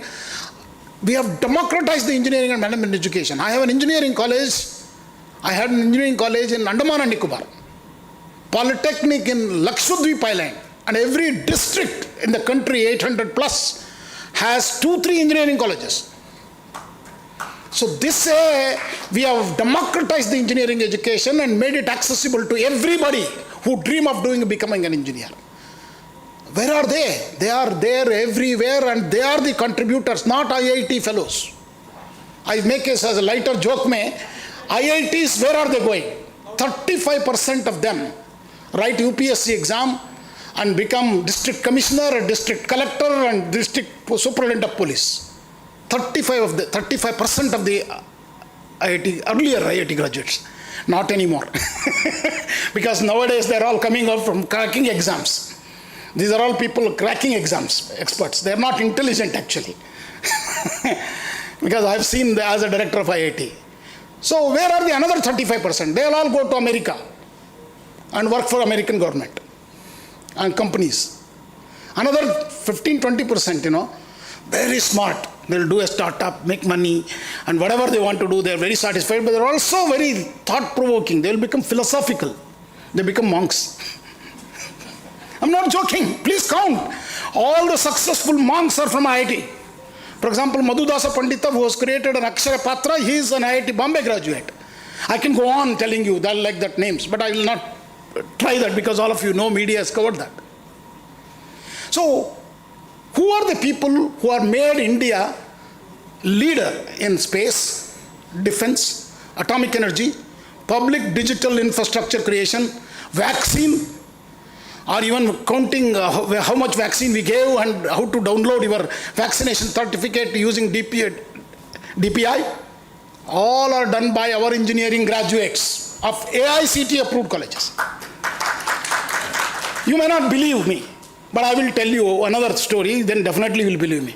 You ask professors of IIT, 95% or even 90%, okay, let me give a grace mark. 90% of professors, you ask them, where did you graduate? They will say, I did my MTech from IIT Bombay, PhD from Carnegie Mellon, postdoc from Harvard. Where did you graduate? My question was graduation. Maybe one of the engineering colleges they will never tell to anybody. These are 95% professors in IITs are all engineering college students, not IITs. IIT student doesn't come to teaching profession in IITs. So this narration we need to change, ladies and gentlemen. We have an excellent talent. The world is looking at us for that talent of engineering and management professionals. That is why 4,000 global capability centers have established centers here. What for? They know that Indians are highly talented, they're good in mathematics, they're good in physics, they can learn anything they want, they're very accommodative also. They're not demanding. 500 top technology company leaders are all Indians today. You name the AI related companies, I will show you is a contribution of an Indian. Google, Microsoft, OpenAI, Sam Altman, Chodke, everybody is an Indian. You go and see. I'm not telling you just for a talk. Go and see that CTO is an Indian, everybody is an Indian. So one day, watch my word, 10 years AI will be all Indian effort. It's not just a talk. You watch, the statistics will prove that, and that's where it is. So what is the problem for us in India? We don't have GPUs. We don't have GPUs. 40,000 GPUs, what MIT has announced, is a good initiative. I'm not saying that is bad, but that's nothing. What America has put, 85% of the GPUs, graphic processing unit, if you do not know what is GPUs earlier, the backside of the people, they are all with America. Next is China. And nobody else is in the competition. Some of them are all borrowed from NVIDIA. So India is actually very backward. So what we have the human capital. And I am the chair of the human capital of the AI Impact Summit, which is going to happen in February. And I will proudly say, whatever the world says, people using all those GPUs, even in America and Europe and Chinese chodo, America and Europe are Indians only. They will find a way to go there. Even Trump stops them. Because we are the youngest nation in the world. Aspiration is so high. We are urged to do something. We actually, it comes from the belly. We are very, very hungry to do something. All of us, for example, I went very early when I was even 22, 23, went to Canada in a cold country, first time walking on the ice, thin ice, was a big challenge for us. But still we went. Why? Only that urge of learning. So today we have made that learning happening in all our engineering colleges much better than what the old generation learned through teacher-assisted learning. Today we have self-learning, Swayam Plus, collaborative learning. And Smart India Hackathon is peer learning plus problem-solving skills, creativity. All these are mind-boggling changes, ladies and gentlemen.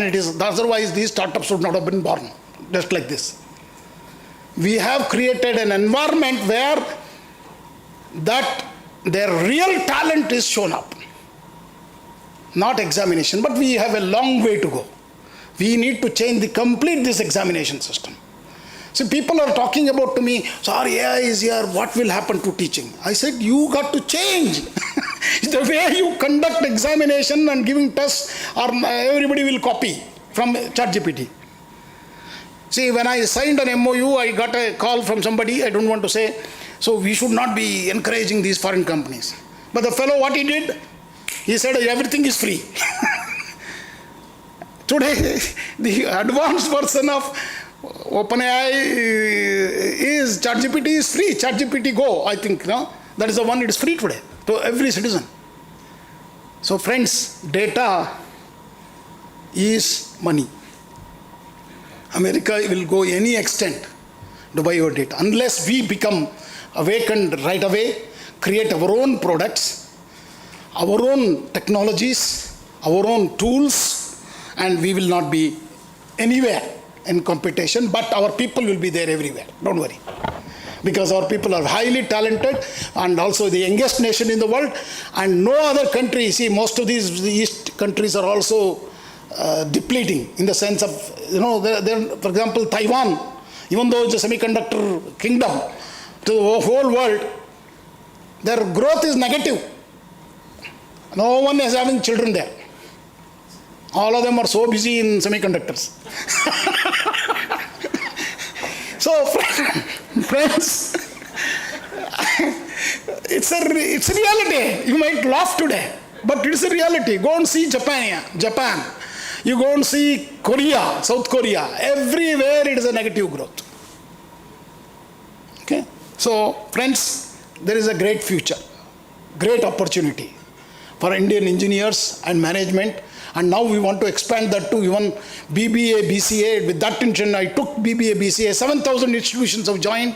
AICTE, we have given a model curriculum, started teaching. So, to bring a culture of innovation, startup, culture of independent thinking, creativity, and this is what we have to do. And our most important people you have to change is the teachers. So I am looking at future universities will be AI digital universities. You might not have any exam. Problem solving. Create a company, you have your degree. That's what we have to go for, and watch my word, it's going to happen, whether we like it or not. Technology, we cannot boycott it. We have to embrace it. There is no way it will not leave you so easily. And if you, without knowing itself, you are already using. When you go on driving, to in Bangalore small streets, Google, you say, take me to this place. What is that? It is AI driven. So friends, yeah, I know. So finally, I conclude. So we must, a smart world without these technologies cannot exist.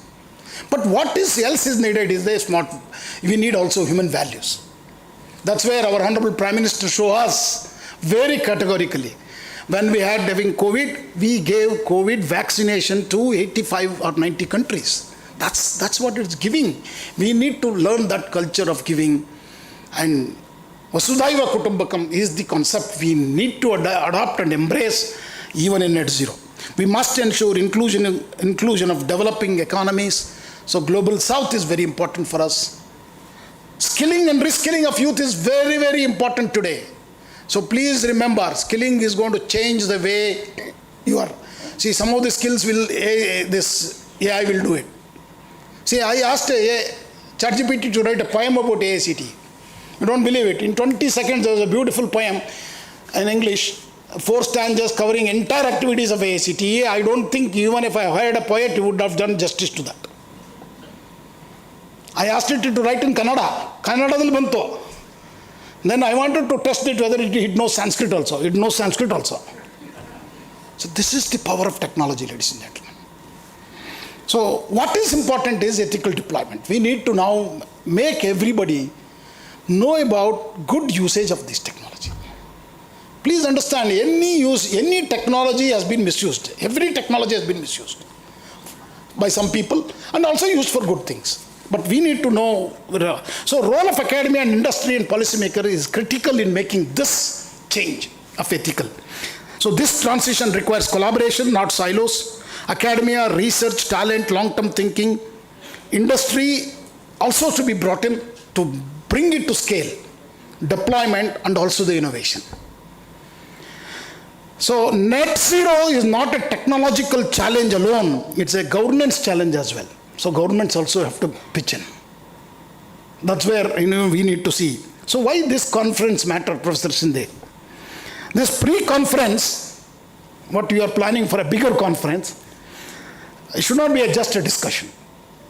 We should throw a bigger questions, a call to action, to align AI innovation with planetary boundaries, to convert intelligence into impact, to ensure technology serves humanity. That means you have to ethical use of the technology we need to bring in. So let this conference of your future next year or before next year, whenever you do, we'll all be there with you. It should inspire solutions. So build partnerships, shape policies, and most importantly, shape responsible minds. This is what I would like to say. My closing line of my speech today on intelligence meets sustainability is, when intelligence meets sustainability, the future is not just smart. It is survivable, equitable, and hopeful. That's all I'll say, friends. I wish the conference a very success. But I would like to show just briefly my books, which talks about this actually, in detail, case by case. And in an era where change is the only constant, the book Road Ahead, some of you might not have known what is Road Ahead 2.0. Road Ahead, Bill Gates wrote it in 1995, when World Wide Web and Yahoo Mail came in, not Gmail. Gmail came after 2000. Yahoo Mail, maybe our Hotmail was there, Samir Bhatia, our own Indian, again. Okay? So when that came in, this book written by Road Ahead what highlighted how this technology is going to help the mankind. Bill Gates has very emphatically written that. Friends, and this Road Ahead 2.0 arrives as a timely and necessary reflection on the transformation of education and the emergence of artificial intelligence as a defining force in our lives. The Road Ahead book, as I told you, maybe talked about those technologies, what I highlighted, but what is future? The artificial intelligence, generative AI, agentic AI are indeed the Road Ahead 2.0. That's what we have covered in our book, the volume 1. And volume 2, boldly, the red color book, Volume 2 is his red color book, boldly steps into the future where artificial intelligence serves as the conductor of a new symphony of intelligence. No longer confined to science fiction, friends. AI is deeply interwoven into our societal fabric, influencing how we work, learn, govern, and dream. The last one is very important, dreaming. Together, these volumes, we hope, form a bridge between the wisdom of the past. That's what it is actually, the wisdom.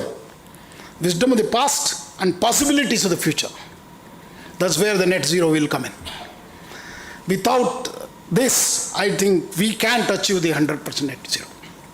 We need to embrace this new technology, which is, we ourselves have given that as a humankind. So friends, another book is, actually it talks about, the next slide. Oh, you put this one, huh? Okay. The second book is AI, I said AI Imagineering.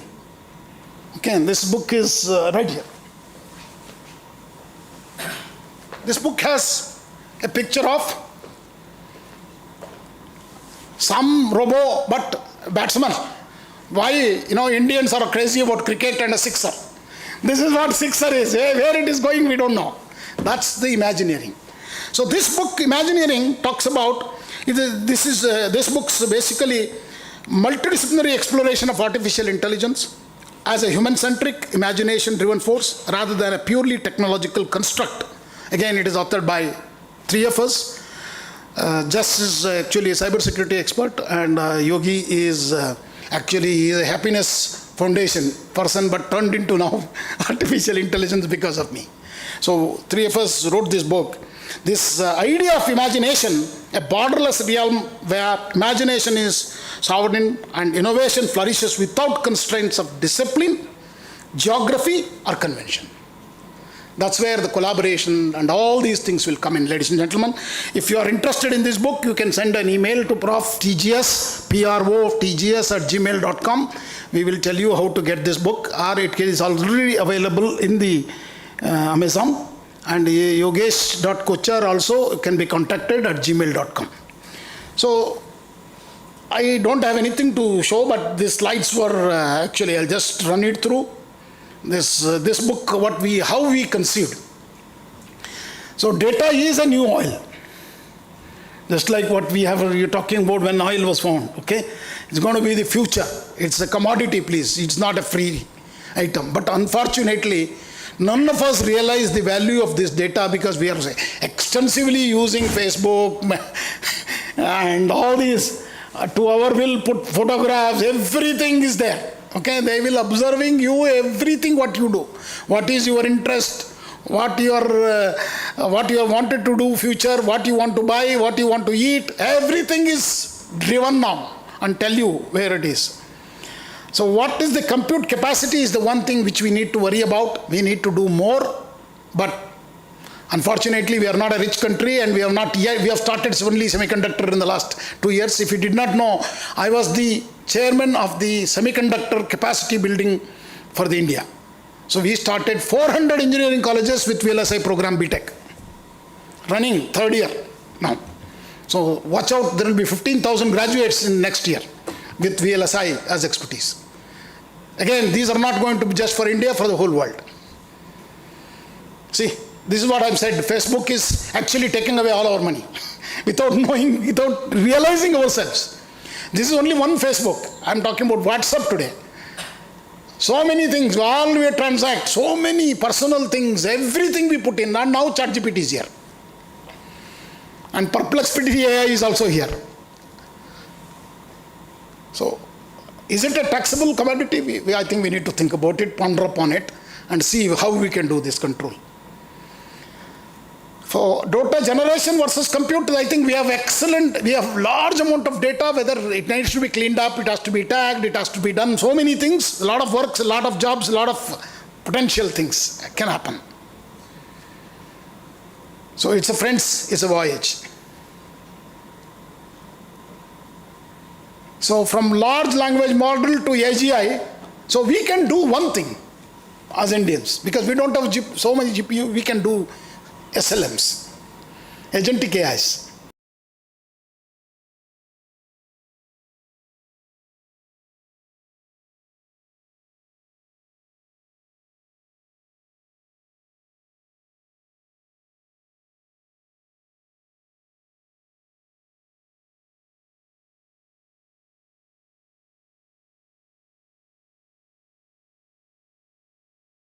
That's what the people are telling you. Some of those Nobel laureates saying that, oh, AI is going to take over human beings. Only will happen when you don't learn. If you learn, automatically nothing to be worried.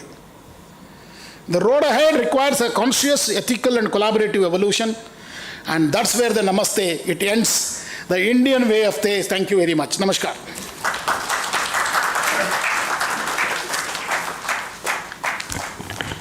Sir, thank you very much for the full detailed. I'm sure ChatGPT also will find it very difficult to comprehend. You have already comprehended so much of your talk. Thanks for accommodating our request and concluding quickly. We apologize, for the time constraints. Yeah, so we would request next further proceedings. Thank you. So, sir wants to speak. Yeah.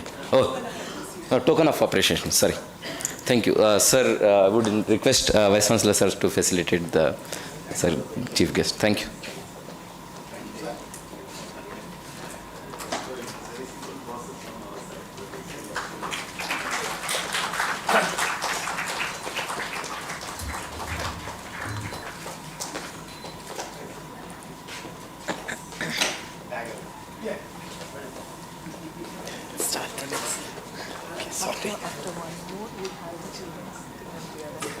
One more year, yeah, 1 or 2 ಎಷ್ಟು ಇದ್ದಾರೆ children's ಮೂರು ಆಗಲಿ ಮೂರು ಆಗಲಿ that will not change. Okay.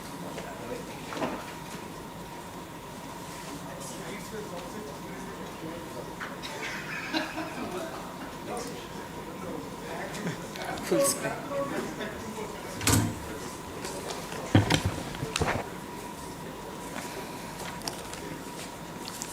Thank you, sir. Thank you for that wonderful talk.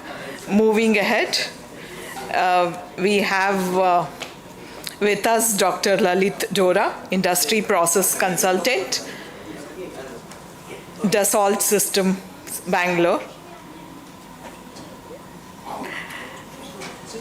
Is a solution consultant with extensive experience working across marine and offshore transport and mobility, aerospace, and defense sectors. He specializes in knowledgeware and know-how solutions to standardize process and reduce design-led time across multidisciplinary CATIA domains. His role focuses on demonstrating the value of industry solutions and process expertises, enabling customers to re-engineer workflows through digital and technological platforms. Actively engaged in shipyards, design teams, classification societies, and industry partners, he works at the intersection of business goals and engineering realities with a strong emphasis on readiness-driven digital transformation and simplifying complexity for collaborative efficiency. Thanks for being with us, Dr. Lalit. Please take over the stage. He'll be speaking on integrating AI and digital technologies into education, R&D, and operations for measuring, reducing, and managing carbon footprint. Over to you.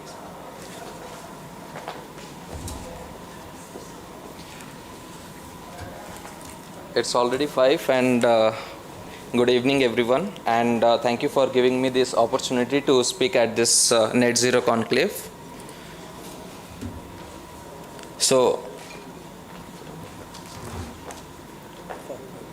okay.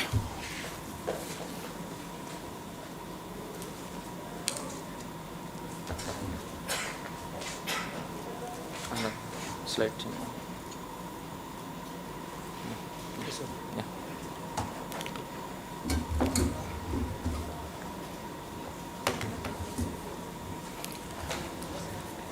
So I would start with a quote. We believe change in the world begins from within. Okay.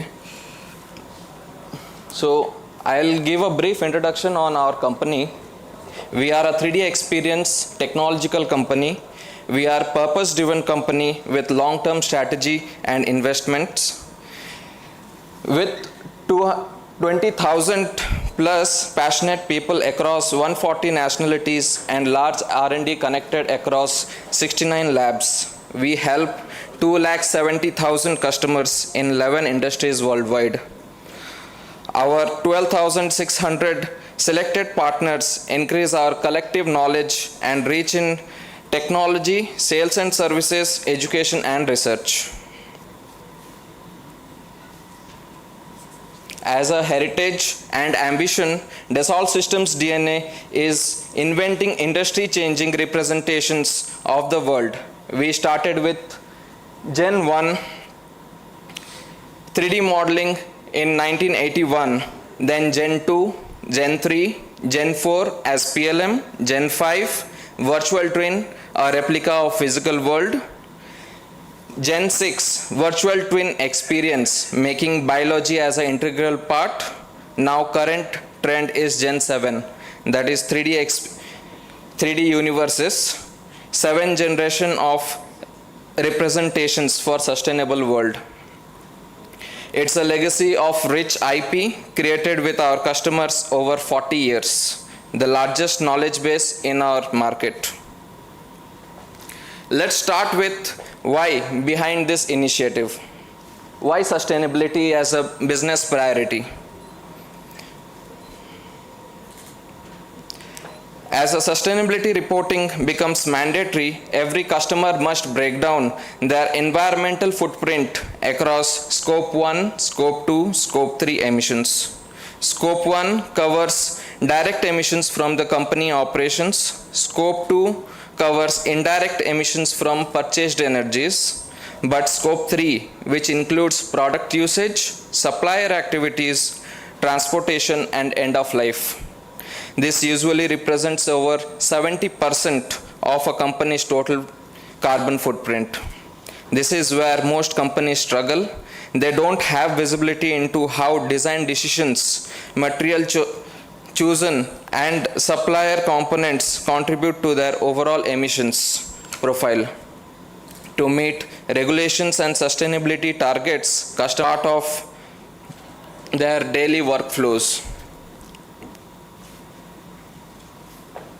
Environmental impact in early design stages. This is one of the most important concepts in sustainability driven innovation. More than 80% of products' environmental impact is determined during early design, long before manufacturing or sourcing begins. The material selected, the shape, the geometry of the part, the process used, and even decisions around reuse or recyclability all logged in early. If sustainability decisions are made too late, the cost of change skyrockets and the opportunity to reduce environmental impact disappears. This is why customer needs sustainable intelligence directly into the design and engineering processes, enabling fast trade-off evaluations and smarter innovations from very beginning. Our lifecycle assessment offer values. Here are summarized three core values pillars of our lifecycle assessment offer. First, digital continuity between engineering and lifecycle assessment. Instead of running separate studies in standalone tools, we connect environmental data directly to the product structure and the virtual twin on the 3D experience platform. Everyone looks at the same product, BOM, and the indicators. Second, we enforce sustainability goals to the driven innovation. Customers can define targets, attach them to programs and projects, and use them to challenge design throughout the life cycle, so every new product is checked against those goals. And third, we support multi-dimensional trade-off studies with weight and environmental matrices always up to date. Teams can compare alternative alternatives early and choose the best without compromising between cost, performance, and environmental impact. These three pillars are what differentiate our sustainability driven innovation offer. Our LCA and solutions are supported by these 5 environmental methods. Now let's see a small demonstration of the same. Let's see how sustainable innovation intelligence can help design the next generation of sustainable personal aircrafts. Carol is a sustainable innovation manager at Alpha Wings. Her mission is to reduce the impact of the brand new concept of personal aircraft of her company. She starts her journey by reviewing the estimated environmental footprint of this eVTOL, revealing the data consolidated during the concept phase. She can deep dive on the CO2 emissions and understand for which activity and during which phase of the life cycle the impact is the most significant. Now she can set up a new ambition by setting new objectives for weight and environmental KPIs. Those objectives can be cascaded in every department with the right trade-off discussed with the different stakeholders.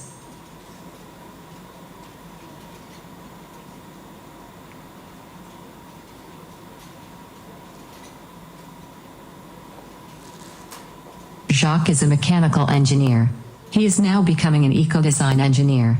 He can assess the footprint of the landing gear he designed and see that it exceeds the new objectives. He finds out that the impact is mostly coming from the material he chose for the design. An engineer has identified that the landing gear manufacturer with drilling operations generates too many scrap aluminum.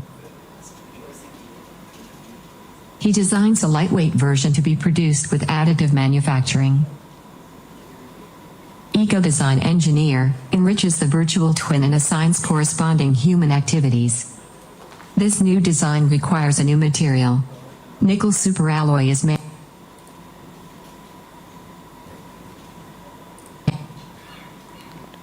mainly used in aeronautics for additive manufacturing purposes.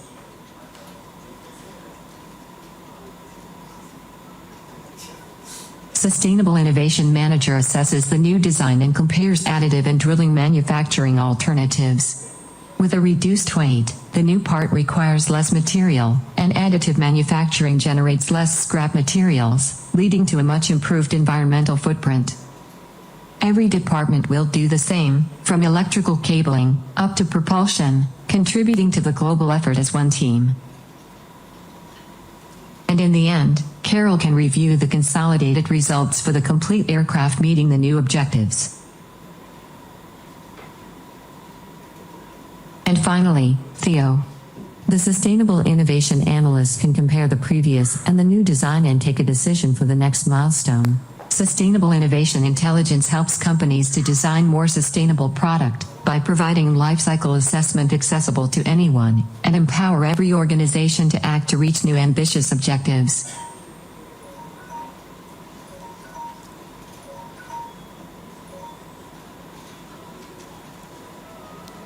So I end with the quote, if we show the dream is possible, we can inspire people to create it. I hope this session adds values to your understanding and sparks meaningful discussions. Thank you very much.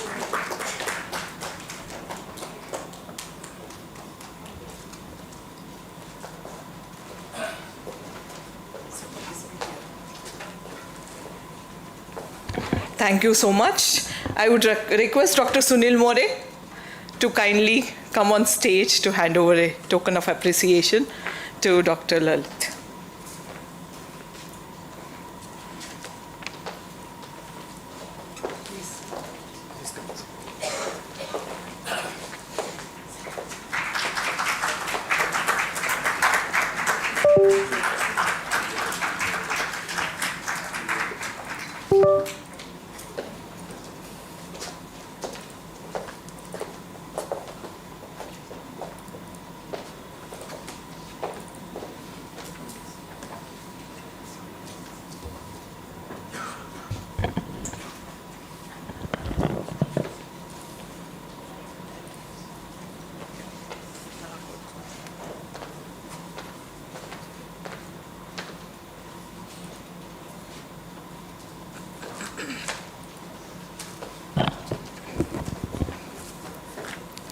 The next speaker of the day is Mr. Sumit Kumar Saurav, the scientist and joint director at CDAC Bangalore. Is associated with the High Performance Computing Group. His work focuses on green and sustainable HPC, including energy and carbon-aware scheduling, agentic AI, workflow optimization, and power management for large-scale compute systems. He is actively involved in R&D initiatives under the NSM, National Supercomputing Mission. We're happy to have you here with us today, sir. Please take over the stage.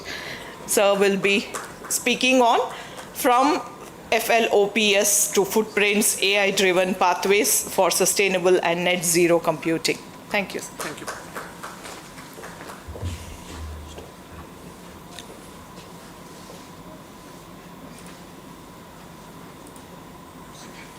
Any pointer like here only? No? Okay.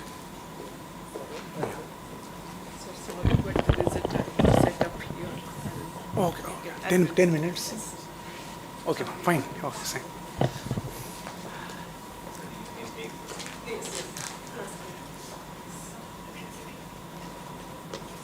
Good afternoon, all. First of all, I would like to thank DSU for giving me this opportunity to be part of this conclave. And my talk, and I would like to share my perspective on the efficiency is a new performance, and from flop to footprints.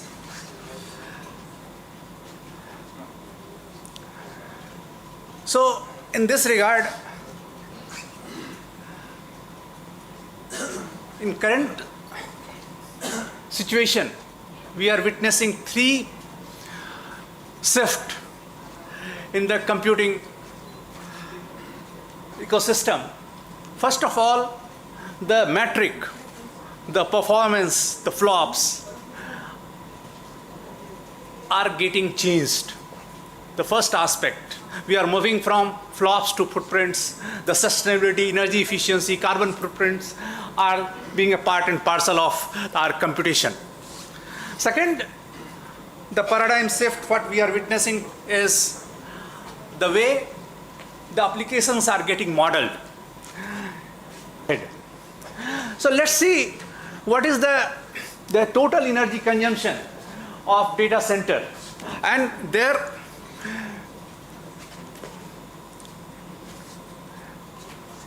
uses like how this distribution is there across the different fuels like coal, natural gases, and nuclear, and the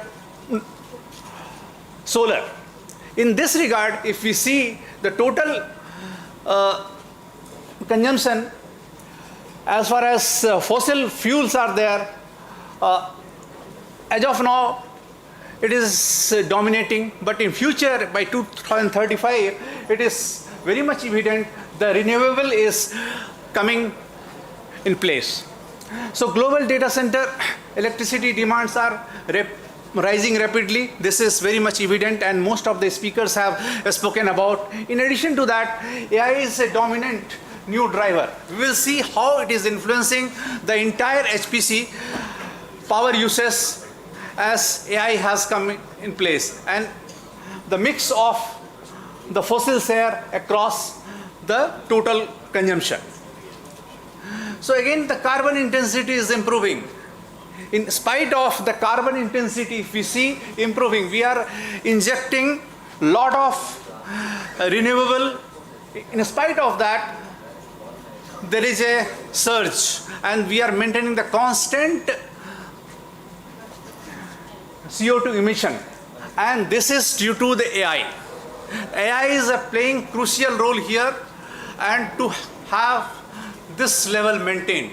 So we have to have something different, and that we'll discuss. And just here also, if you see the changes, whatever we are witnessing, how the total carbon emissions or power consumption in the terawatt hour we have depicted here is like it is getting doubled, and we are touching to the 1,000 terawatt hour, and this is due to the surge in the AI. Whatever uses of AI has increased, and total 160% of growth is expected by 2020-30. So here efficiency, whatever we have gained by injecting or we are having different measures, it is getting masked by the growth of whatever AI uses are increasing day by day. In addition to this, an AI has broken the equilibrium like Zenoff's paradox in action. So basically here you can say whatever we are gaining from other side, it is getting compensated, or even demand is getting up to have more uses as the efficiency is getting increased. So this transformation, whatever we have gained, it is getting compensated or by the uses of the, or basically this is due to the AI in place across the compute or across the domain. So in addition to this, this is just one example of energy and carbon cost of training of LLMs. And this itself is giving insights how the mid-size or large-size LLM is consuming energy consumption of particular LLMs. In addition to that, it is when we are training particular LLMs, it is one-time cost. But in addition to that, we are having the inference, and which is in like a small drops, and we are having the heap of the energy consumption, and that is accounting 80 to 90%. This is also an eye-opener, and how efficiently we have to have the uses of AI. So here just we'll try to understand what is the meaning of 100 terawatt hour in term of Indian context. Basically, if 100 terawatt hour, if we see, it is 6% of the India's total global electricity consumption, and more than annual uses of Gujarat and Tamil Nadu. Second aspect, if we see here the economic cost, it is worth of 70,000 crore rupees if we take 7 rupees per kilowatt hour. So it is like 18 million Indian homes can be electrified with this cost, and it is approximate the cost of ISRO's 6 times cost of ISRO's annual budget. And the key insights here is to power the large-scale AI models in India could cost more than the economy of the northern states. So this is the consumption, what we are, even we are talking about AI, we have to embrace AI, but how we have to embrace the AI? We have to be responsibly, we have to use AI. And there is another problem, as we are here to discuss the sustainability net zero and how to solve this problem, we have to see. And my discussion is totally pertinent to the compute side. And here just I have put the whatever the supercomputing facility and Green 500 compute from 6 gigaflop per watt to we are now at the 72 gigawatt per hour. So this is the technology, whatever the infrastructure has provided, whatever the silicons has offered, but that is getting compensated by the demand, whatever we are making the performance basically to have the computation, and this is just leading towards that. So here in hardware trap, so even if we see, we cannot have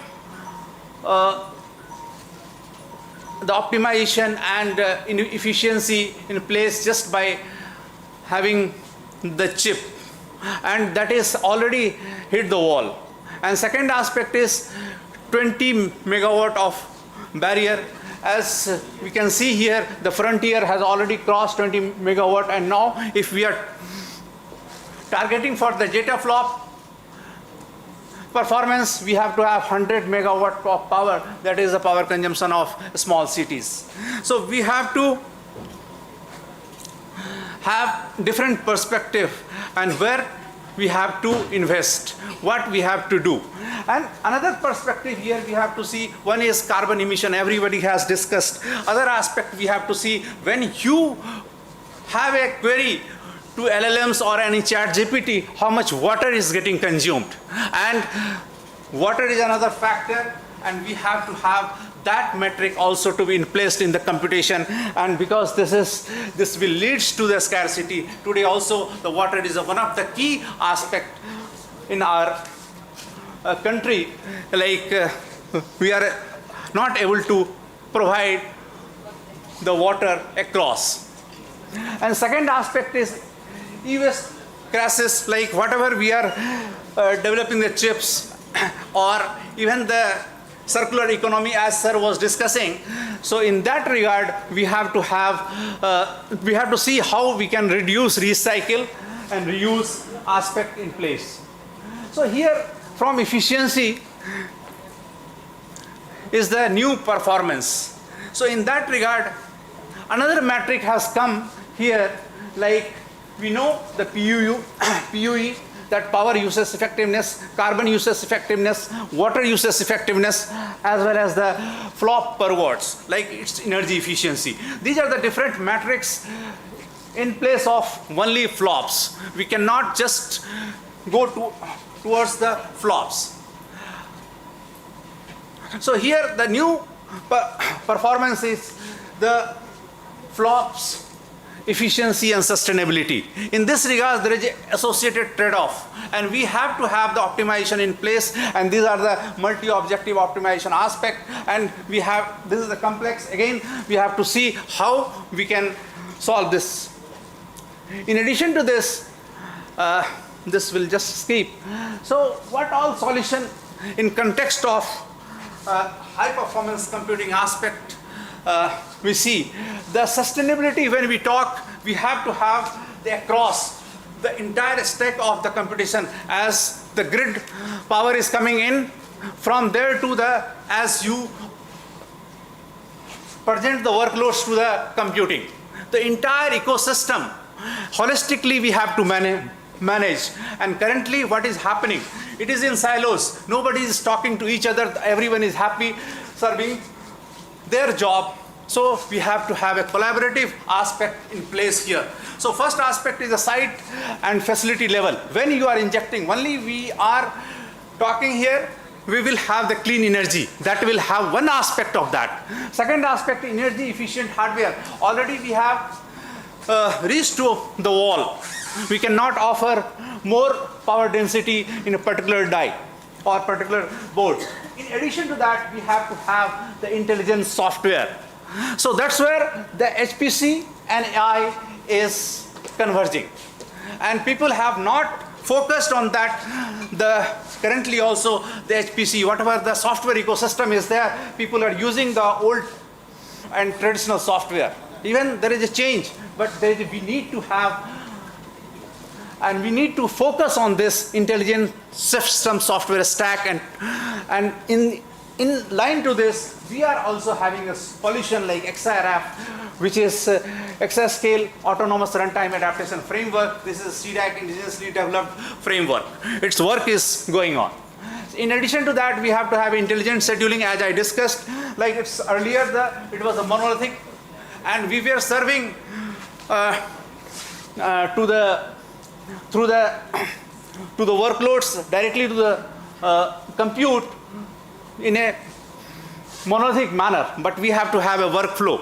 Currently, adaptation of the workflow is very minimal in this regard, and we have to have the energy efficient or carbon aware scheduling algorithm in place. And these are the different areas where the academia should look into, the student, new people should look into to have a new algorithm in place. So these are the different area where we have to have, again we have to have energy and carbon ever workload orchestration, and here again the reinforcement learning, the closed loop aspect has to be seen, and how we can in place this. And here the current blind spot, if you see entire HPC ecosystem, is like everything is in silos, like disconnected. Already I discussed about like logs are getting generated, nobody cares. Hardware are there, job footprints are available, nobody sees that. System admins are not nowhere bothered. And reactive firefighting, currently whatever we witness is, okay, some problem has occurred, and the system admin is solving that problem. Can AI do this job? Second aspect is the static policies, power is capped of the job priority. Whether we can have a budget and you compute, and that will take it to the sufficiency, what is required. In line to this, we are developing this system. Like first is the COMAS, like here first aspect is the ExaODF. This is already done. This is exascale ready.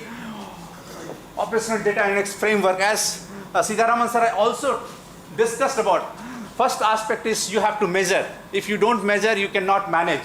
The first and foremost aspect is this ExaODF framework, which we have developed, and here we have tested this also, and this will be in future it will be deployed. It is telemetry, in holistic telemetry, all the aspect, all the data is coming in, and that is going to the collaborative multi-agent system. This multi-agent system is basically the brain, where we have the decision and ultimately the runtime system, whatever autonomous runtime system will be taking or acting on the system. This is our tool, whatever we have developed, the framework we have developed. This is ExaODF, and here all data is the fragmentation, all data we are capturing, and we are getting insights and having the control. And in addition to this, this is our COMAS, and here the cognitive overhead, whatever we are having, and how we can do this can be done by the different agent system, and the different agents are doing together and taking the collaborative decision to have. So this system also we have recently we have presented this work, and earlier also almost 10 years back we have started not this multi-agent era. Earlier we had different agents, not LLMs, and in that also we had the whatever monitoring tool were there, it was agent based, multi-agent based. So, yeah, 1 second, I think. So this, as far as the digital twin for efficiency is concerned, as we are in future for the predicting or taking the effective decision, we will be taking this, and this is our roadmap. So first aspect, already we have completed the ExaODF implementation, deployment is there. And now we will go for the autonomy, like COMAS development and integration, and then we will have the carbon aware and grid synchronization. So we will be adding the grid, because we don't have such facilities available. Efficiency is not about the engineering, it's about the responsibility. As already all the speakers have spoken about this, we must move from can we compute to should we compute, whether it is required. That is giving the sufficiency, whether we should do or not, prioritizing the digital sufficiency over the raw flops. Till now, we were moving towards just performance. We have to change our mindset, and we have to see how effectively we can leverage AI for the HPC. Thank you. These are the different references.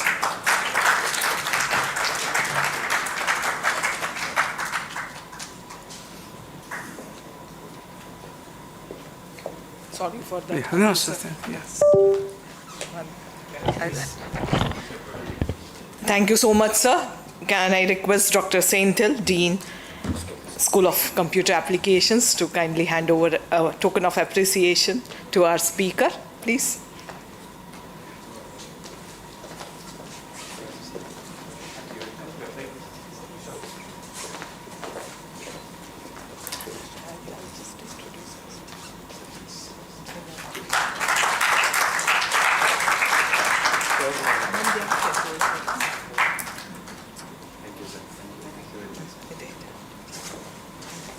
I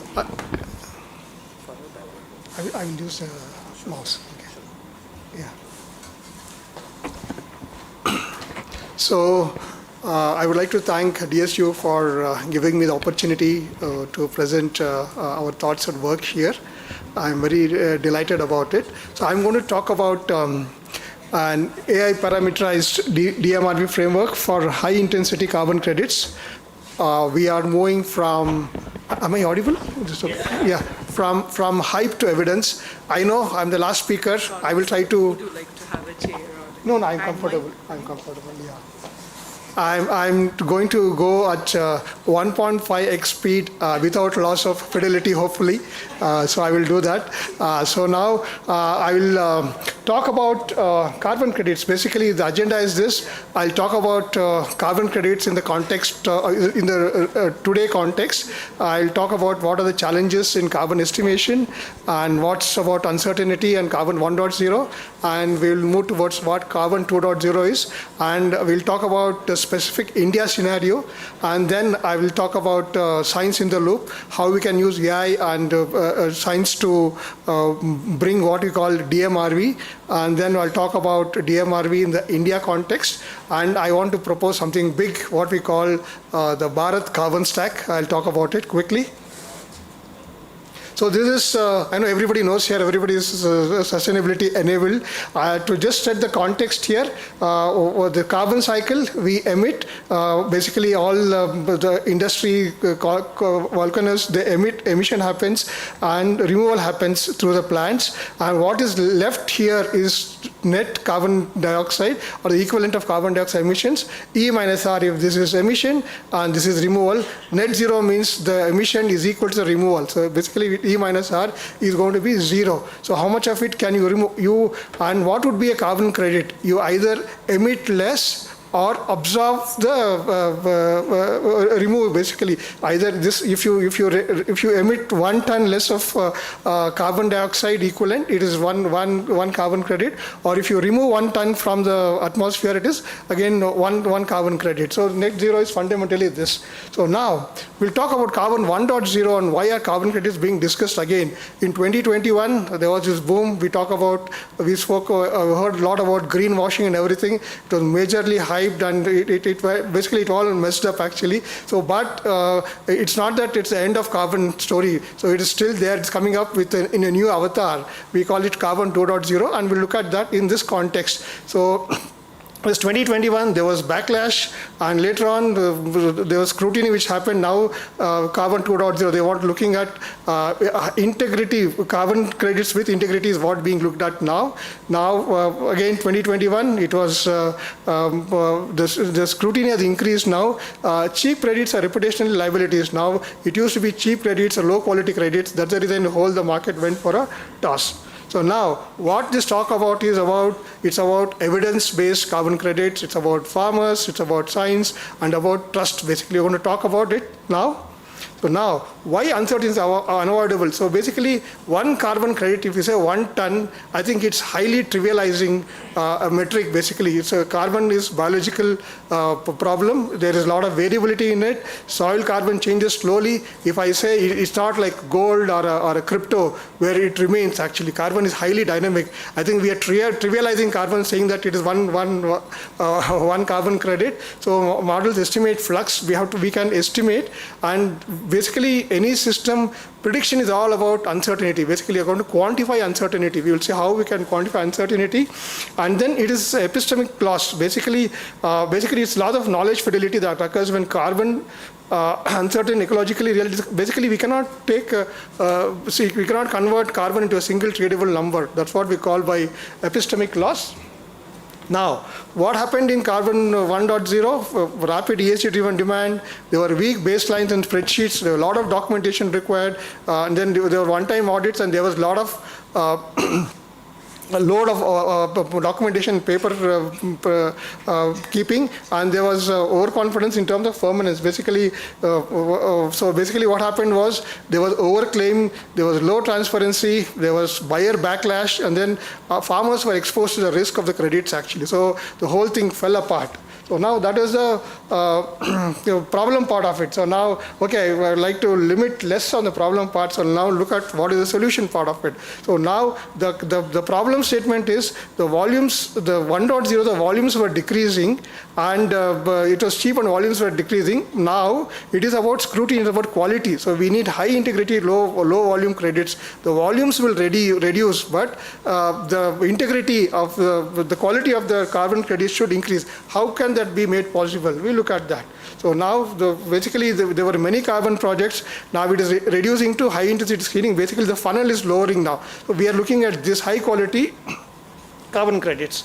So now carbon 2.0 is not a rebound. Basically it's a revival. It's not mass scale, it's not speculative. Basically we are trying to bring some science into the madness basically that happened in 1.0. So we'll come to the Indian smallholder carbon reality.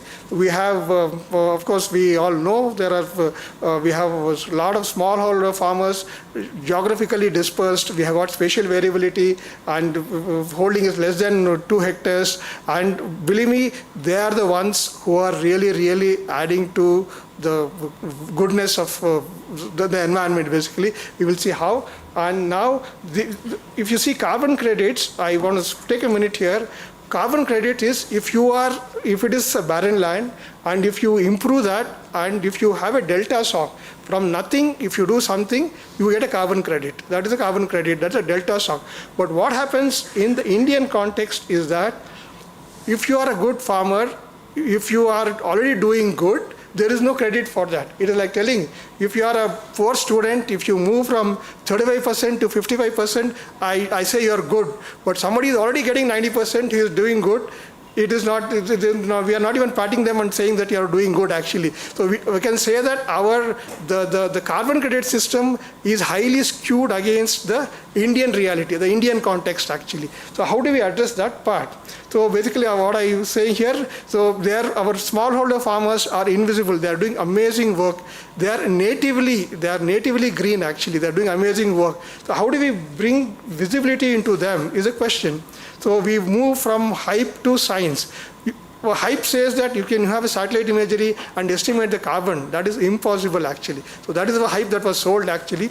So if you say satellite imagery, technology is required. It is necessary but not sufficient. We need much more to objectively quantify the amount of carbon. So basically we have data, we have models, and we have soil samples. We'll look at how the model works. And then another important thing about carbon is its spatial variability. I cannot measure soil carbon at the same place. So we have to account for all of these things. It is a spatio-temporal data. Spatially it varies and temporally it varies. How can we account for that in our models is the question basically. Now comes the concept of DMRV, it's digital monitoring, reporting, verification. So we don't have a single number there. There's a concept of digital monitoring, reporting, and verification. Basically, we use technology to monitor, to report, and verify. That is the summary here. So what happens is, it is not, as I said, it is not one single dimension, one single metric number. So you keep on monitoring, you keep on predicting it actually. Let us say if some disturbance is detected. So if you have a carbon credit, it's not a constant over time. Let us say there's some floods or some fire or some drought or something. So these things will account for it actually. It is a true representation of what things happen naturally. So DMRV does track continuity, it detects disturbance, and it reduces audit burden. In the sense, it is all system generated. Otherwise, you don't have to write data, collect data, extensive data. So DMRV, it does not measure shock, and it removes uncertainty. We'll talk about it. So this is the crux of this model. What we do here is AI parameterized. So we have ROTC is a very mechanistic scientific model where it predicts the carbon degeneration and the carbon production. So this is decomposable plant material. This is about soil organic carbon. We have biomass, we have resistant plant material. So basically this is a model which is the physics model which says how your carbon is generated. To this model, this is the normal MRV model. This is ROTC model. What we do is, what we propose is, we will try to parameterize this model in the sense it is a combination of a mechanistic model and a AI model. What is your AI used for? Basically, we use all the inputs, satellite data. Earlier, it used to be just some low dimensionality input for the amount of practices that you have and what is the whatever no-tilling practices and things like that. Here, we get high quality input. We get satellite data, UAV data, soil sample data. All of these things will become high dimensionality input. So we can use AI to do the dimensionality reduction. Finally, machine learning is all about trying to do the dimensionality reduction. If you have a high dimensionality input, an image is in fact a pixel, it's a pixel vector of pixels, it converts it into a cat or a dog basically. It's a dimensionality reduction. So we use this model to AI model to convert this into a low dimensionality input, and then we have this model, and then output is a verified carbon. So basically we are using science and we are using data and AI as well for this. Now, so this is some simulations I have done. If you see, this is simulation for a baseline. Basically, if it's a baseline, and we have confidence interval. Of course, very fundamentals in statistics. You have a confidence interval. Let us say I'd say 5% confidence interval. If it is 1 ton plus 5 or minus 5 ton, and this is a function of time. So this is a baseline, and this is the prediction. If you see, we are moving from a hard-coded number to something which is a function of time, and then there is uncertainty which is packed into it, and it's a period of time. So this is the new whatever carbon 2.0 actually. And then if we have to build this model, what is it that is required? Farmers don't have to do anything new. Basically, they just have to continue what they are doing. Basically, they should allow soil sampling to be done. They have to give the plot boundary and thing, and then they have to confirm the crop type and things like that. And they have to just practice, ongoing practice. Otherwise, in carbon 1.0, the burden of documentation was on the farmers actually. We want to use technology to take away that burden. So in this case, we are saying farmers act on the field. The system adapts around them. It's non-intrusive to current farm practices, so that we will be able to help them generate carbon credits, high integrity credits. So what is this recognition is they get stewardship basically. It's not that stewardship, basically you're doing good, so I'm going to pat you on your back and trying to reward you for that. And the ownership, because credits belong to the farmers, and the enablers, the technology people will get only a small share out of that, and farmers never carry downside risk because it's high integrity, they don't carry downside risk. And of course it's an optional income. It doesn't mean that you stop farming everything, this will be your only single source of revenue. We are saying it's going to augment your revenue, and then there's no dependency on carbon credit for livelihood. It's good to have. Basically, we are trying to enable them. We are trying to generate one more option for them to make use of. So the challenges in the current carbon credit system is, so basically farmers who have maintained high soil carbon for decades, they don't have any benefits, and stewardship is not rewarded. Stewardship I meant we already doing good actually, and only delta shock. Basically, with the current carbon credit takes only the delta shock part of it, and then there are perverse incentives. Basically, as I said, if you are trying to do good, there is no reward for that, and this excludes all of the smallholder farmers. Currently, the current system excludes all our farmers. So what is it we want to do? We want to move to an India-specific solution. Basically, as I said, it is not aligned to our India context. So what we want to do is, we have UPI, we have got digital public infrastructure and everything. We are very good at it now. So why don't we come up with something which is called a Bharat Carbon Stack? So this can be the data acquisition layer. This is a data harmonization layer. We build the models and we build the MRV models, and then this can be a carbon ledger. So basically, and then we will not sell carbon credits. We'll create a Rails ecosystem where they can generate. It's like UPI. It's just a platform. Today, people who are using the push cards are getting credit. Basically, they are able to build credit history actually. That is the good that UPI has done. We don't even know what good can happen. If we can create this carbon stack, for all you know, we can have green finance, and for all you know, we can do away with the Western organic system. If we can say that this farmer's land has carbon credit with it, and probably have some pesticide testing or heavy metal testing, we can say that you don't have a product, you don't have a banana or a brinjal which is certified. We can say that this comes from a lab, from a plot where it is completely green. We can say that you can certify the land parcel, and anything that is grown out of it can be certified organic. So we can drive this, which is specific to India. We can do that, is what I feel. And then this is what I had to say.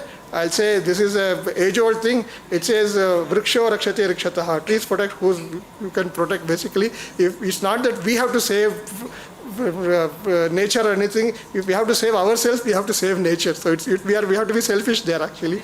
And this is our own farm. And I would say this atmosphere. Clouds will thank you if we can be good to them. That's what I want to say. I just want to close it with this. That's all I have to say. Any questions? I'm open.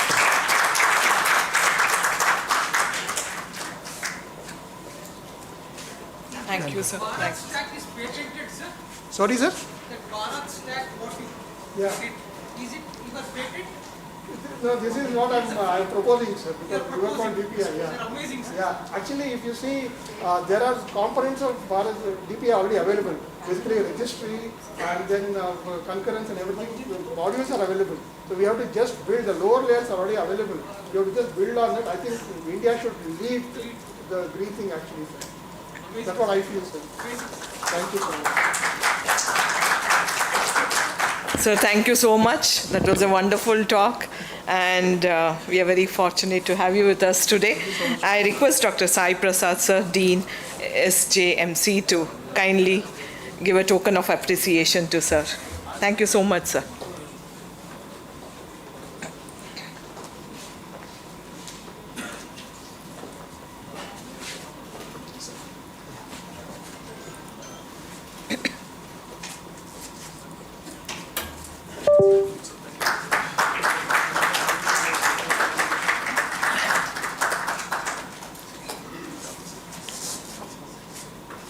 Should I?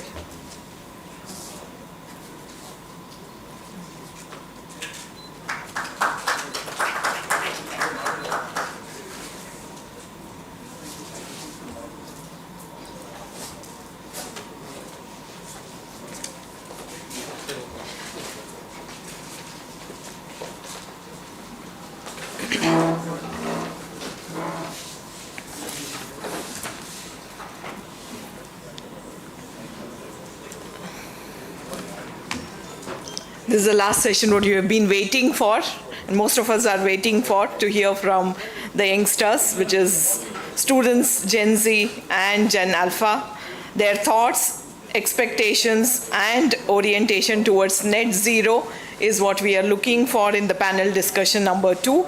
I would request, 1 second, I'll just arrange this.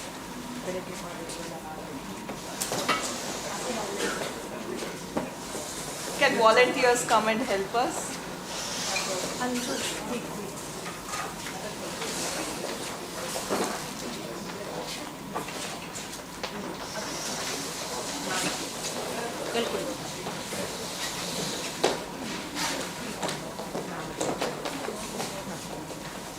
ಅಷ್ಟೇ ಮಧ್ಯದಲ್ಲಿ ಒಂದು chair ಹೋಗಬೇಕು.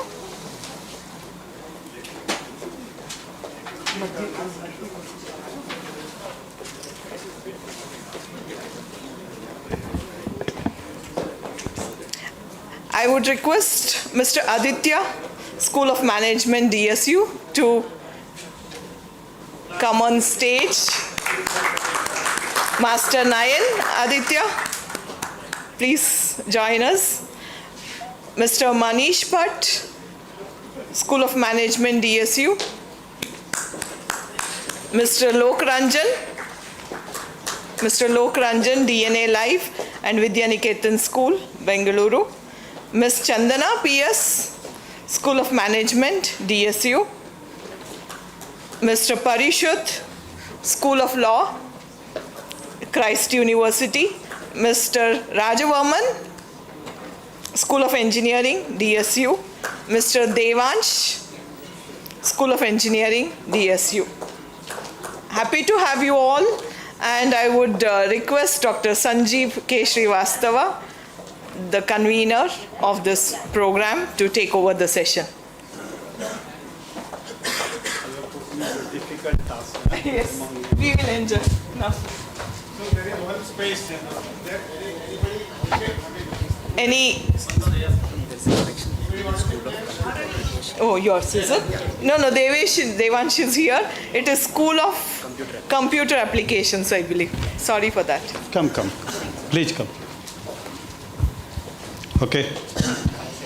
So, good evening, everyone. And thanks to this panel, you all are here. I think it's a very difficult task for me to start with. Since morning we are listening a lot of policy, regulations, and ultimately who has to implement? Youngsters, right? All these people have given the task to us, and you people especially, who have to implement net zero, okay? So I would like to thank first again all of you and put a question to you. When you hear net zero, what exactly mean you feel when everyone is talking net zero? How you are thinking in life it can be implemented? Or you are seeing every day that kind of things? Maybe one by one you people can start with and explain the audience what exactly the young mind, Gen Z, Alpha and Gen Z is thinking towards net zero. Yeah, you can start with this one. One mic is there, yeah. So you can first introduce yourself, which class you are, because I want to know also. So I am Lokranjan. I am a high school student from Vidyaniketan School and serve as the Director of Digital Innovation for DNA Life organization. Very good. Yeah. So when I think of net zero, I think of it as like a big project that our generation needs to take on. So companies have been giving statements like by this year, 2030, 2050, they're going to make change. But the issue is we are not worried about just statements. We want to see the actual data backing it up. So I think that just because you have a long goal doesn't mean you start later on. You got to start for small. Next, companies should not just focus on scope 1 and scope 2, but also scope 3, which includes like all the distributors and everything. Okay. And as for my orientation towards it, I think we are a generation who likes to take action and lead it rather than, so we don't believe in like vague promises like we'll do this, we'll do that. We want to see it actually happen rather than just hearing the talk. Okay. Yeah, next. So my name is Chandana PS. I'm pursuing MBA in DSU. So my thought is net zero is not a goal for us as a Gen Z. For us, it is a baseline to build our lives in future. So we don't want companies to show us that we are showing their greenwashing or whatever it is. We want the actual fact. The thing is, the companies are showing their facts or what they're going to do. We want a transparency in whatever they are doing. As an individual, I feel even I am responsible for moving towards the net zero because carbon footprints has a huge impact. Though me taking one single step does not influence in larger unit, but taking smaller steps can influence other students. Because we are more into digital, we all are into social media. Single video gets viral instantly. If we use that way, we can start impacting more students. So I feel we should start taking smaller steps as student. Now we have digital waste, that is we have huge number of cloud storage in our phones. If we start deleting which is not necessary, I feel we are also a part of net zero. Than thinking it as a goal reaching in future, we should make it small steps so that gradually we are into this net zero. And we should start opting for products which are reusable. Though we have heard that every company say our products are reusable, recyclable, we should make a very good decisions where we choose products which are more reusable. We can even have different uses from the product. So as in previous panel, they mentioned about textiles. Even we have huge clothing in our house. We should see which can be used or which we can donate it, or few clothes. Like if we see we have huge bundle of clothes laid in homes, we can start using in different ways so that we are also we are putting into the net zero impact. Good evening to all. My name is Parishad Bryce. I'm a final year law student at School of Law, Christ deemed to be university. So when I hear net zero, what I hear is responsibility. Because it may not be our fault that the global temperatures have been rising, that greenhouse gas emissions have clouded our atmosphere, to a level where we must now take actionable steps. But yes, it is our responsibility because we are called to be stewards of this planet. And hence, as a law student, what I see is aspiration, ambition, but no accountability. We see on a national level, there's the action plans from the national and the state level, but there's no climate change law. What does that hint at? That maybe the nation sees it as a policy measure, but not something to be properly interpreted and implemented at the grassroots level. Internationally speaking, we have COP over COP, agreement over protocol, but at the end of the day, these are all soft law measures. There is nothing that can actually hold nations accountable to the promises they so freely profess. Standards are laid down, but are they met? These are questions our generation must answer, and I hope as the next generation of law executors, law makers, and law interpreters, we as a community of Gen Z and Gen Alpha can truly materialize the vision of net zero. Thank you. Thank you. Thank you. So hi, my name is Raja Varman. I am from dayanandan University, BTech final year. So when we talk about net zero, it's not about stopping carbon usage or completely stopping the usage. Like we can know how to optimize and use it efficiently and remove the carbon from air. This is also how we can bring net zero into an action. And when we see that we have our desires and implementation, but there is a gap between both where we have to work on as a Gen Z, which should be our vision. So, and when we talk about net zero, there are two things which comes to the core is like energy, and we should work on energy consumption as well as energy generation. So when you see, there is lots of buildings and places where there is energy is being wasted without any human presence. Why can't we use AI for monitoring the human presence and stop the use of energy when there is no human presence? And when you talk about energy generation, there is something where now by 2025 we achieved 50% of non-renewable energy sources of energy generation, which is a great achievement for us. And focusing on more non-renewable energy generation will also make us help achieve net zero. Like instead of only focusing on power grids like big solar panels, we can even start using like decentralized energy generation, like solar panel in every house, where government is also providing subsidies these days.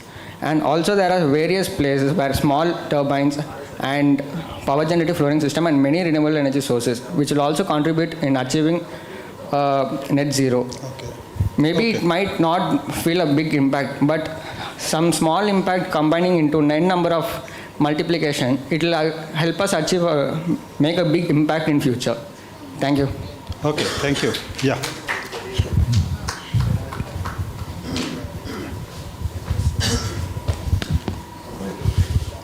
ಎಲ್ಲರಿಗೂ ನಮಸ್ಕಾರ. I am Devansh from department of computer application, DSU. In my opinion, like net zero theoretically seems difficult to students from different departments, but when it comes to execution, like this is the practical execution of net zero, so it gets easier for each one of us from Gen Alpha, from Gen Z, to easy the what is the vision, like what are we trying to do. So as much as we adopt, as much as we execute it, like from using recyclable pen, not using plastic bottles, and maintaining the uses of energy, it becomes more easier for all of us to contribute towards it. So in my opinion, it's more easier when we execute it more rather than like getting into too much theory. Yeah, thank you. Okay. Good evening, everyone. My name is Manish Bhatt. I'm pursuing MBA in DSU. So, as a student, I feel net zero is not something complicated. It's basically balancing the things which we put into the nature. As nature has looked after us, it is our duty to look after nature. So, net zero is basically be implemented in our day-to-day lives, such as creating a biomass wherein we can use in that our kitchen in houses, and using eco bricks to build our homes, and basically using public transport rather than going in vehicles, going with friends together some places where we can contribute to the net zero and our nature. I feel like net zero is not just a responsibility, it is our duty towards the nature, so that it is preserved for our generation as well as the future generation, so everyone can enjoy it. Okay. Good evening, everybody. My name is Aditya. I am from Dayanandan Sagar School of Commerce and Management. First of all, I would like to thank our Vice Chancellor and Pro Vice Chancellor to have me here. My perception towards net zero comes from a business background. Since I come from a business background and I am pursuing my MBA, and also I'm interning at Derby Foundation. So my whole perspective comes from a startup ecosystem as well. So I feel net zero is more like a lifestyle that you lead than a propaganda, because at the end of the day, it's how you live and how you contribute to the environment, right? I was going back through a few of the articles recently, and it was quite interesting to see that almost 81% of the Gen Zs are quite aware of all the SDG goals and also the net zero initiatives that has been taken by the government. And this report actually comes from a very popular source like research.net. That's a great thing. And the other thing that I would like to address, I would like to back it up, is because according to one of the article I read, it was very interesting, wherein our Prime Minister had addressed about Mission LIFE, wherein having all these SDG goals and also net zero campaigns as your own lifestyle. And I'm very proud to say that we from Dayanandan Sagar, we have actually integrated that in our lifestyle as such. So we have a club called Green Warriors, wherein we run, we have done an initiative of 21-day challenge, wherein we were supposed to not, use plastic, avoid plastics as much as possible. And also, on the day of the World Environment Day, we almost had 50 sapling planted in our campus, which is a great thing. And also we had an awareness campaign wherein we had done rallies as well. So being a part of that, it's an immense pleasure for me to be a part of that. And we actually ran a 2 days program wherein we had, best out of waste, wherein students were encouraged to, get, recyclable stuff and prepare something out of it. And there were various creative stuffs coming up. And also we had a green quiz. All thanks to our Dean, Captain Nagaraj Subrao, and our Professor Silky ma'am, who actually led the entire program in a very smooth way. So we had a rally regarding the awareness program as well. All the 21 days were covered with a pledge saying that we won't be using plastic for the next 21 days, and that made a huge impact. Now imagine this in a larger scale. So I feel net zero is not just a credibility statement, but it's kind of a lifestyle that you lead in. Okay. Thank you. Good. Yes. Well, in my opinion, what I think about net zero... forgot to introduce myself. My name is Nayan Aditya, and I'm actually very grateful to be in this event with so many great speakers and sharing on how dangerous, if we will not be focusing on sustainability, intelligence, and all of this stuff. And I think it was a very great event. I think, in my opinion, what I think about net zero is that net zero is not something like a challenge kind of thing, but more of a lifestyle kind of thing. Because because it's just more about our future, and if we will be able to do something about it, we will be able to do something in the grassroots level to spread awareness to different people. I think it will not only help the next generation but us as well, because what the nature has given to us, I think we have to give it back because of how much the nature has done to us. I feel very guilty, for what we guys are doing. So I've come up with an idea of e-waste management, because I think one of the speakers as well showed on how big the e-waste crisis is. So before that itself, I have actually created my own organization about e-waste, where I have an own team with kids of my age, like 11, 12, and all of that. So we collect e-waste from different schools, apartments. We teach sustainability to many people. We do a lot of workshops, and to every single person we go, we spread awareness and we teach them about what e-waste is, why it's hazardous, net zero, name it. Okay, thank you. I think it's a lifestyle. It's clear that a lot of awareness is required in our ecosystem, right?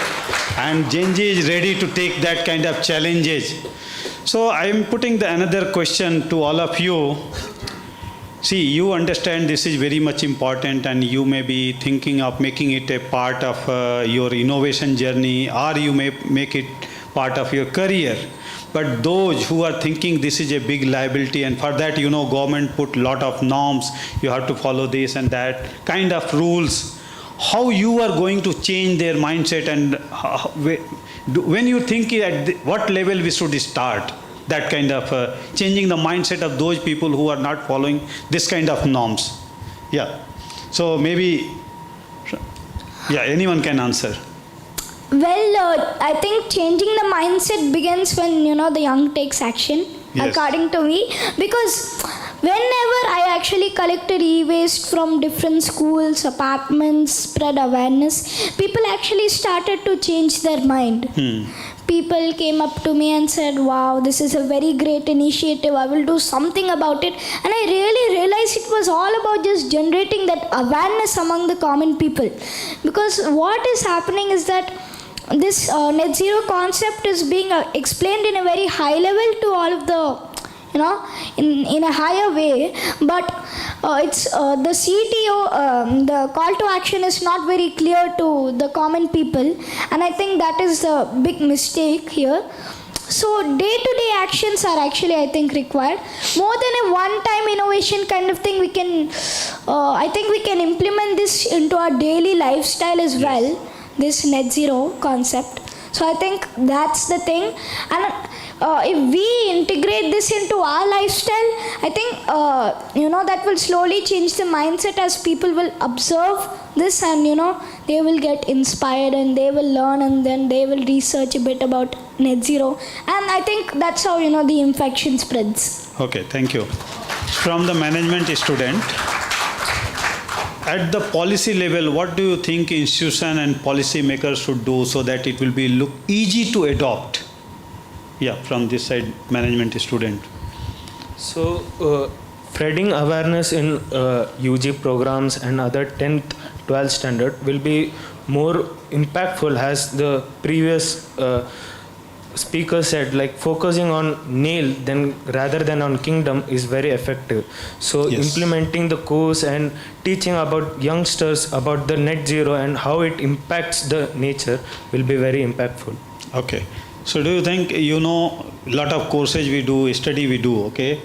But what we learn, we don't adopt some of the things. How you are thinking if this kind of new course will come on your head, you are going to adopt, or what kind of learning you are thinking will be more useful if we cannot put a burden also, as well as it will be interesting also. I would like to listen from you people, yeah.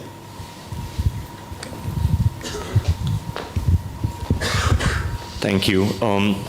So there was a popular quip back in the day where it was said that knowing is half the battle. But sad to say, that is a myth. Knowing is barely the beginning of the battle, to be very frank.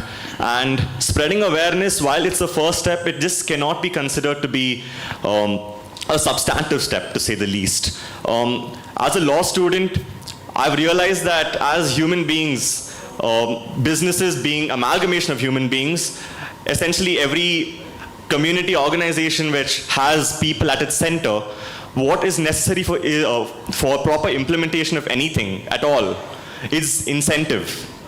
What must be done is to incentivize good behavior. Okay. What must also be done is to disincentivize bad behavior. That is exactly what the law is. The new criminal laws we had, the BNS, BNSS, all of that essentially is a disincentivization of criminal behavior. The CSR initiative which the Companies Act had, that was trying to incentivize good behavior.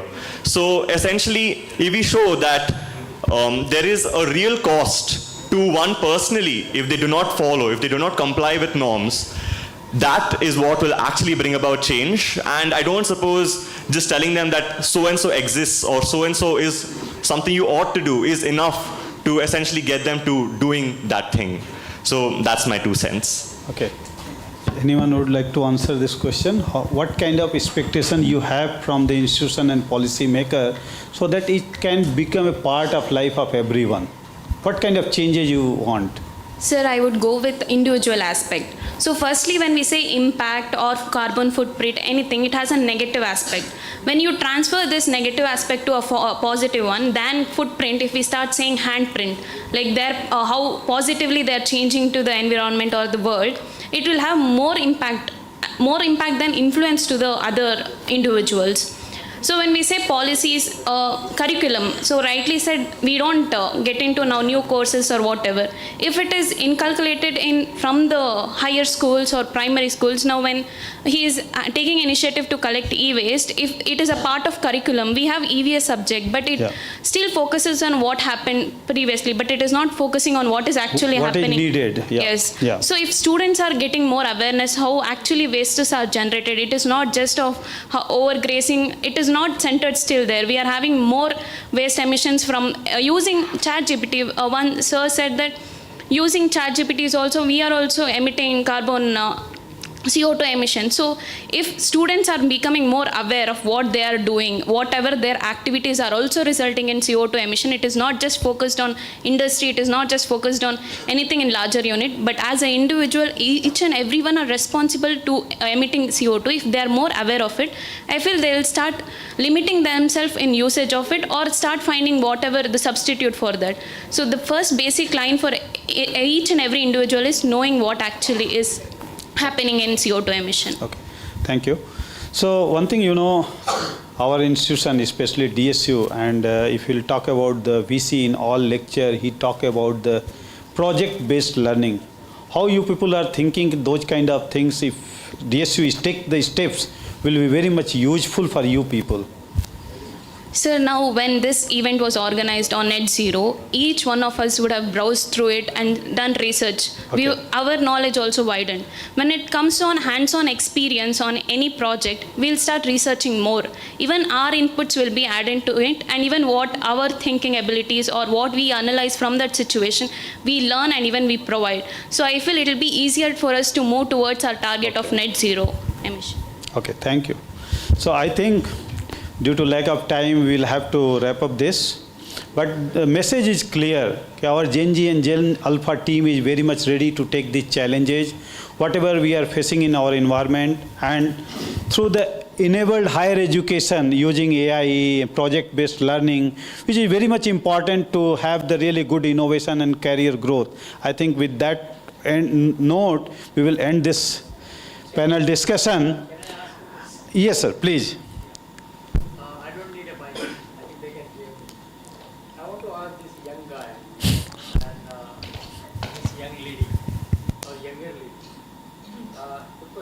You answered the questions very well.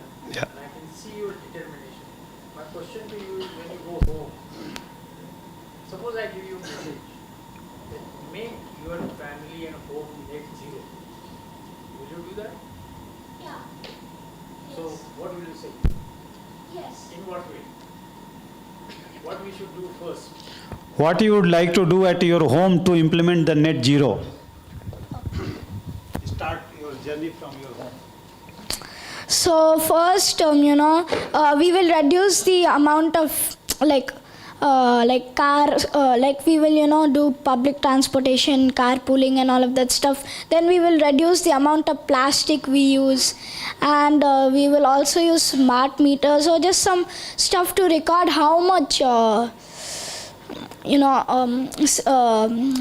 we are, like emissioning and all of that stuff to understand how much we are producing.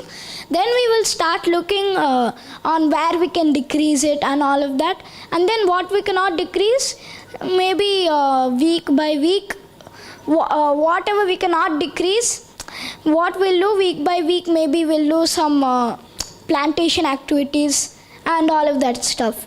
Because we cannot be, in a technology-based removal yet, because usually technology-based removal will not be working for house to house because of the expensiveness and all of that stuff. And I think that's how I will move forward and work with. And in that, His answers would be projected by our organization on video. You can give the message to all the students of your age. yes, sir. Thank you, sir.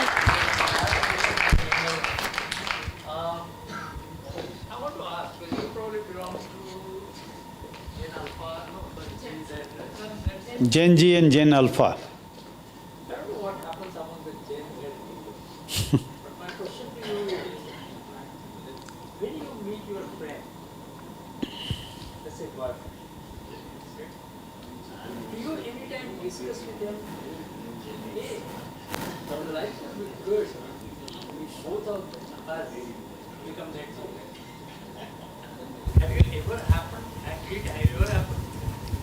Sir, I didn't specifically speak about net zero. I have spoken about taking up cultivation as farming or planting trees, or taking up farmlands and go into agriculture field, because that is a field which is not overlooked actually, but it has greater impact when it comes to net zero, because planting a tree starts absorbing the CO2, that is carbon dioxide, which is released.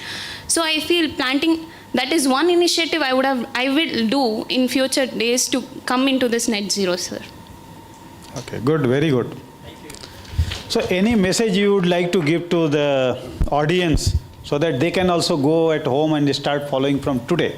Sir, easy step is start deleting your unwanted storage in Gmail or any cloud computing, because even that is emitting CO2, and control yourself from giving prompts to ChatGPT. Start using when it is out of our hand, we will start using ChatGPT, but things which are under our hand, we'll start using, because we are also emitting, we are also responsible for CO2 emission.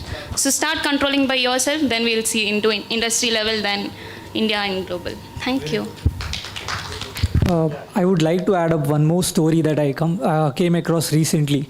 So we had our India's first carbon neutral baby from Tamil Nadu named Adavi. So her parents runs an NGO called Seraku, and they did something insanely crazy. So what happened was, when she was born, her parents decided to plant 6,000 fruit trees. Okay, so each and every year she grew, they went on planting more and more trees to make sure she is completely carbon neutral. So right now they have almost 4 lakh plus trees planted in her name, and she is the world's first carbon neutral baby. So this is the kind of impact that we are, looking forward. It's not just about the Gen Zs, the lifestyle, whatever I have spoken, it is committed to everybody. So I would like to end my statement by saying that net zero is a credibility statement, and it's not a branding exercise as such. And we have to inculcate every single thing, as my fellow mate said, starting from clearing up your spaces or using less of the electricities and whatever the chat GPTs or the other LLMs that we use. That will make a great change. And to add upon, I would also like to highlight the kind of measures that we have taken up in our innovation campus, where we have automatic lights, wherein the moment the students get out of the class, even though the switches are on, the lights gets off. So these are the kind of impacts that we are looking into. Thank you. Thank you. Thank you. Just adding one last thing, like it should be looked as a challenge as well as it should be awarded as well. Like each one of should have a carbon credit score that as I am as an individual, I have reduced this much carbon credits this month or this year. So based upon that credit score, like everybody will get an inspiration. Oh, this person is doing this. I will also get inspired and will do. So it will have a positive environment among Gen Z also, Gen Alpha also, and the upcoming generation as well. So it should be normalized by the generation as well. Okay. Thank you. Thank you.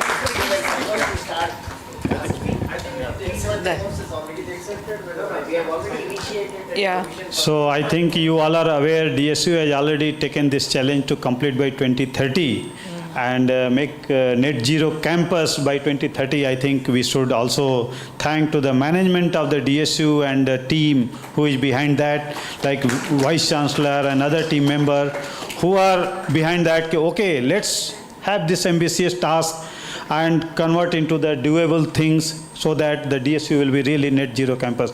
And I think the message is clear from Gen Z and Gen Alpha to everyone. Why not we should start from today, whatever way we can discuss, we can talk about the net zero sustainability and other goals to achieve. Thank you very much. Thanks for your time. Thank you so much, sir. So what we can conclude with this is our future is safe with these kids. So that's what we have confidence in you people. So thank you all for joining us today. I would request our Registrar sir and Vice Chancellor sir to please join us in felicitating these kids. As a token of appreciation to all of you, can I have Mr. Aditya first? Aditya.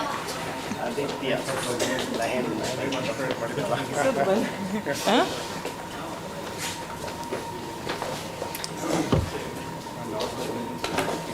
Yeah, last. One by one, please. Aditya is here. Yes. Sir, register.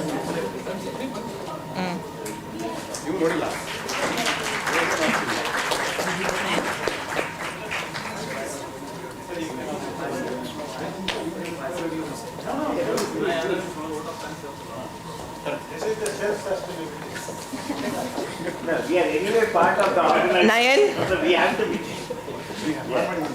Manish Bhatt? You can also. Yes. You can also just give it.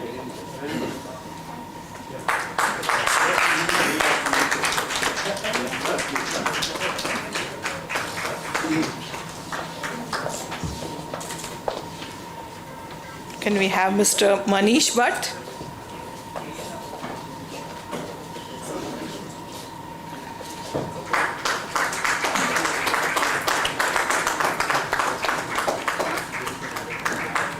Lokranjan?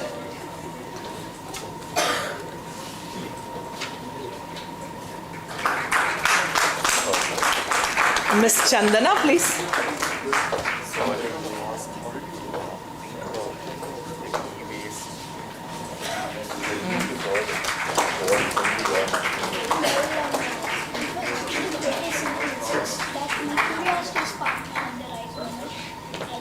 Parishad?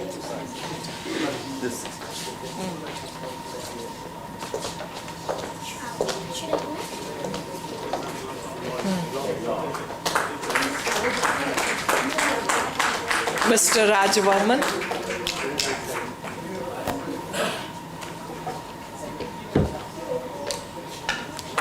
Mr. Devansh?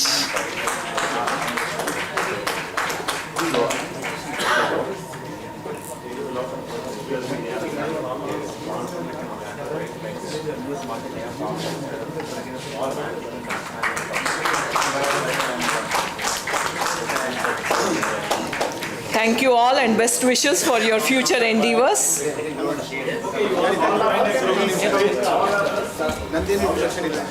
ಹೇಳಲ್ಲ what do you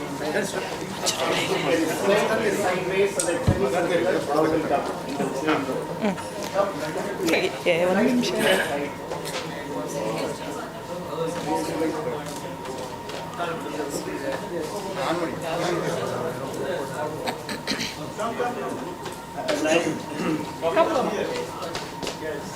I also go here.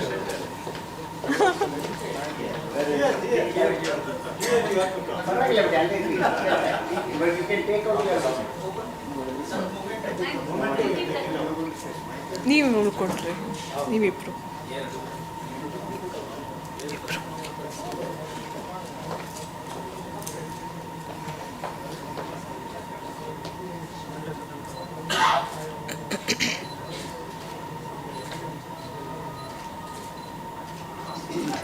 So this was the highlight of the day. Yes. Sir, we will have it. So we will have it in.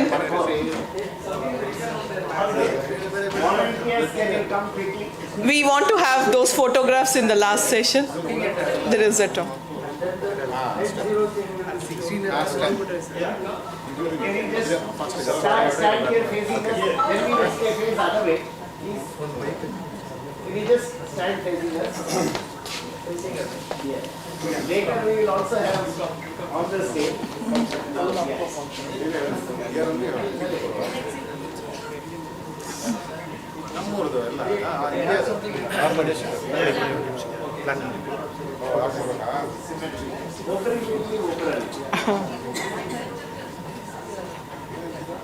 There will be a formal vote of thanks for our volunteers also. They have done a wonderful job today.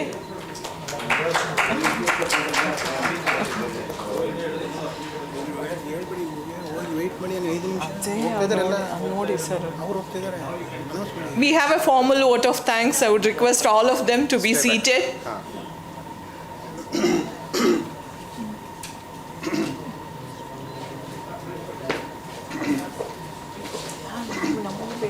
Photo ನಮಗೂ ಬೇಕು ಯಾರು ನಿಮ್ದು ಅಷ್ಟೇ 2 ನಿಮಿಷ ಇಲ್ಲ ಅಷ್ಟೇ ಶುರು ಮಾಡಿಬಿಡಿ ಒಂದು 2 ನಿಮಿಷ ಆಗುತ್ತೆ. So we have the final closing remarks from Dr. Malali Gowda sir, Professor and Director of Innovations and Industry, DSU. With interest of time, I am going to take you only 5 minutes. If you don't see this, actually today's, for me, it is not the achievement, okay? You want to achieve India next generation, next GDP 60%, you have to stay with me 5 minutes. Okay, this is a real story, my village. And this is the planet, what we have built, converted everything from, green to the desert. And we have a solution. This is my own native village, Asan district, my native place. Sitting in the United States, I transformed this with the farmers. Okay, I'm not going much explanation. This is our own land. This was deforested, and I work with. Yeah, we have come to a conclusion of day-long deliberations. Great journeys, great takeaways. We have enjoyed, and at the outset, I would like to thank for patient listening. We should thank the patience of all these attendees. That is the primary thing. And apart from that, it is the right occasion to remember Salu Marada Timmakka. She passed away 14th November 2025, this year itself. As Malali Gowda sir was speaking, I could recall that. Informally studied, her common sense itself, her strength. She planted thousands, lakhs of trees of her own, and responsible for green vegetation all around. Truly inspiration to a unit that talked very, very, what I can say, to the crux of the matter, what is required for today's conference. We have panel discussions. Moderators were there. Throughout the day, it was like a truly meticulously planned event. This is what I can tell you. Apart from that, indirectly, so many people have helped us That is very, very important. We have admin team, we have IT, we have transport. Santosh is still sitting there, and we have so many other people. I don't want to take name by name or department by department. Every department has contributed for success of this event. Really thankful to all, directly and indirectly, those who have contributed. All the stakeholders, what I mean to say, the stakeholders of this conference are to be thanked, and from Dayanandan Sagar University and also from coordinators of Net Zero Committee, I would like to thank everyone, and Seema Madam, especially Seema Madam. Last moment we called her. She did the program. We anchored the program in a very proper way, professional way. Thank you, ma'am. Dr. Balodi is there. I would like to thank him also. Sir is there. Kastur sir is there. Great, people are there. They are, energetic and interested for this cause, and young boy is there. I talked to him earlier also. So with this note, I would like to thank everyone. Thank you, one and all. Thank you to Vinay also. Want to have a good social activity?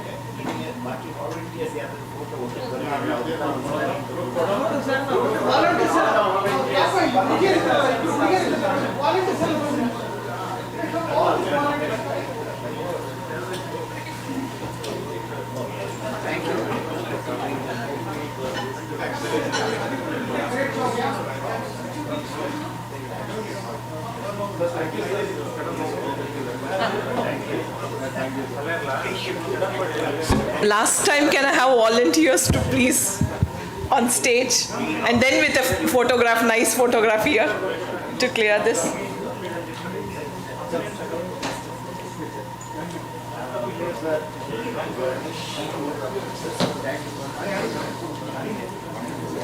We will do one thing. We will put some chairs where sir teaches, and then others can stand. Put the table first, straight one. Put the table straight first. Don't lift. Put the table still, like this.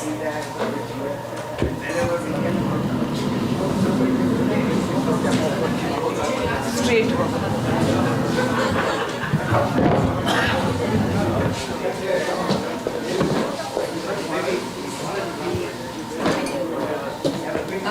Put the chairs.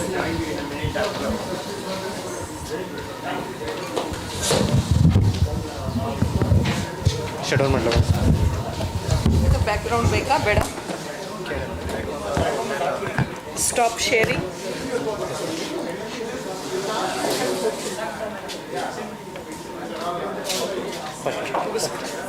Pause.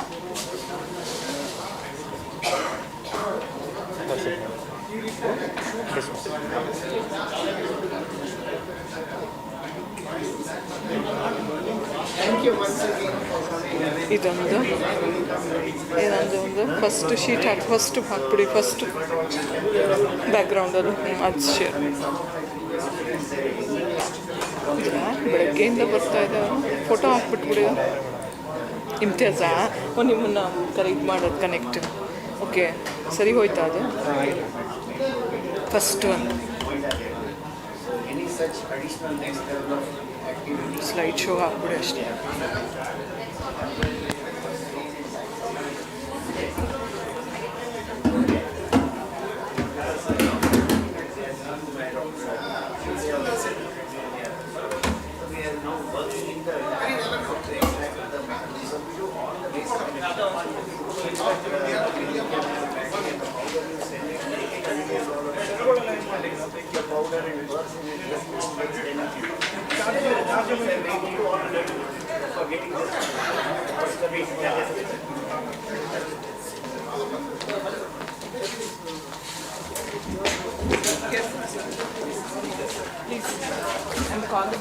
ಬಂದ್ರೆ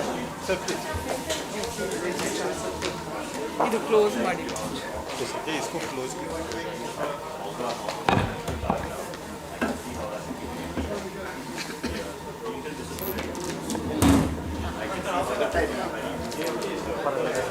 Close it.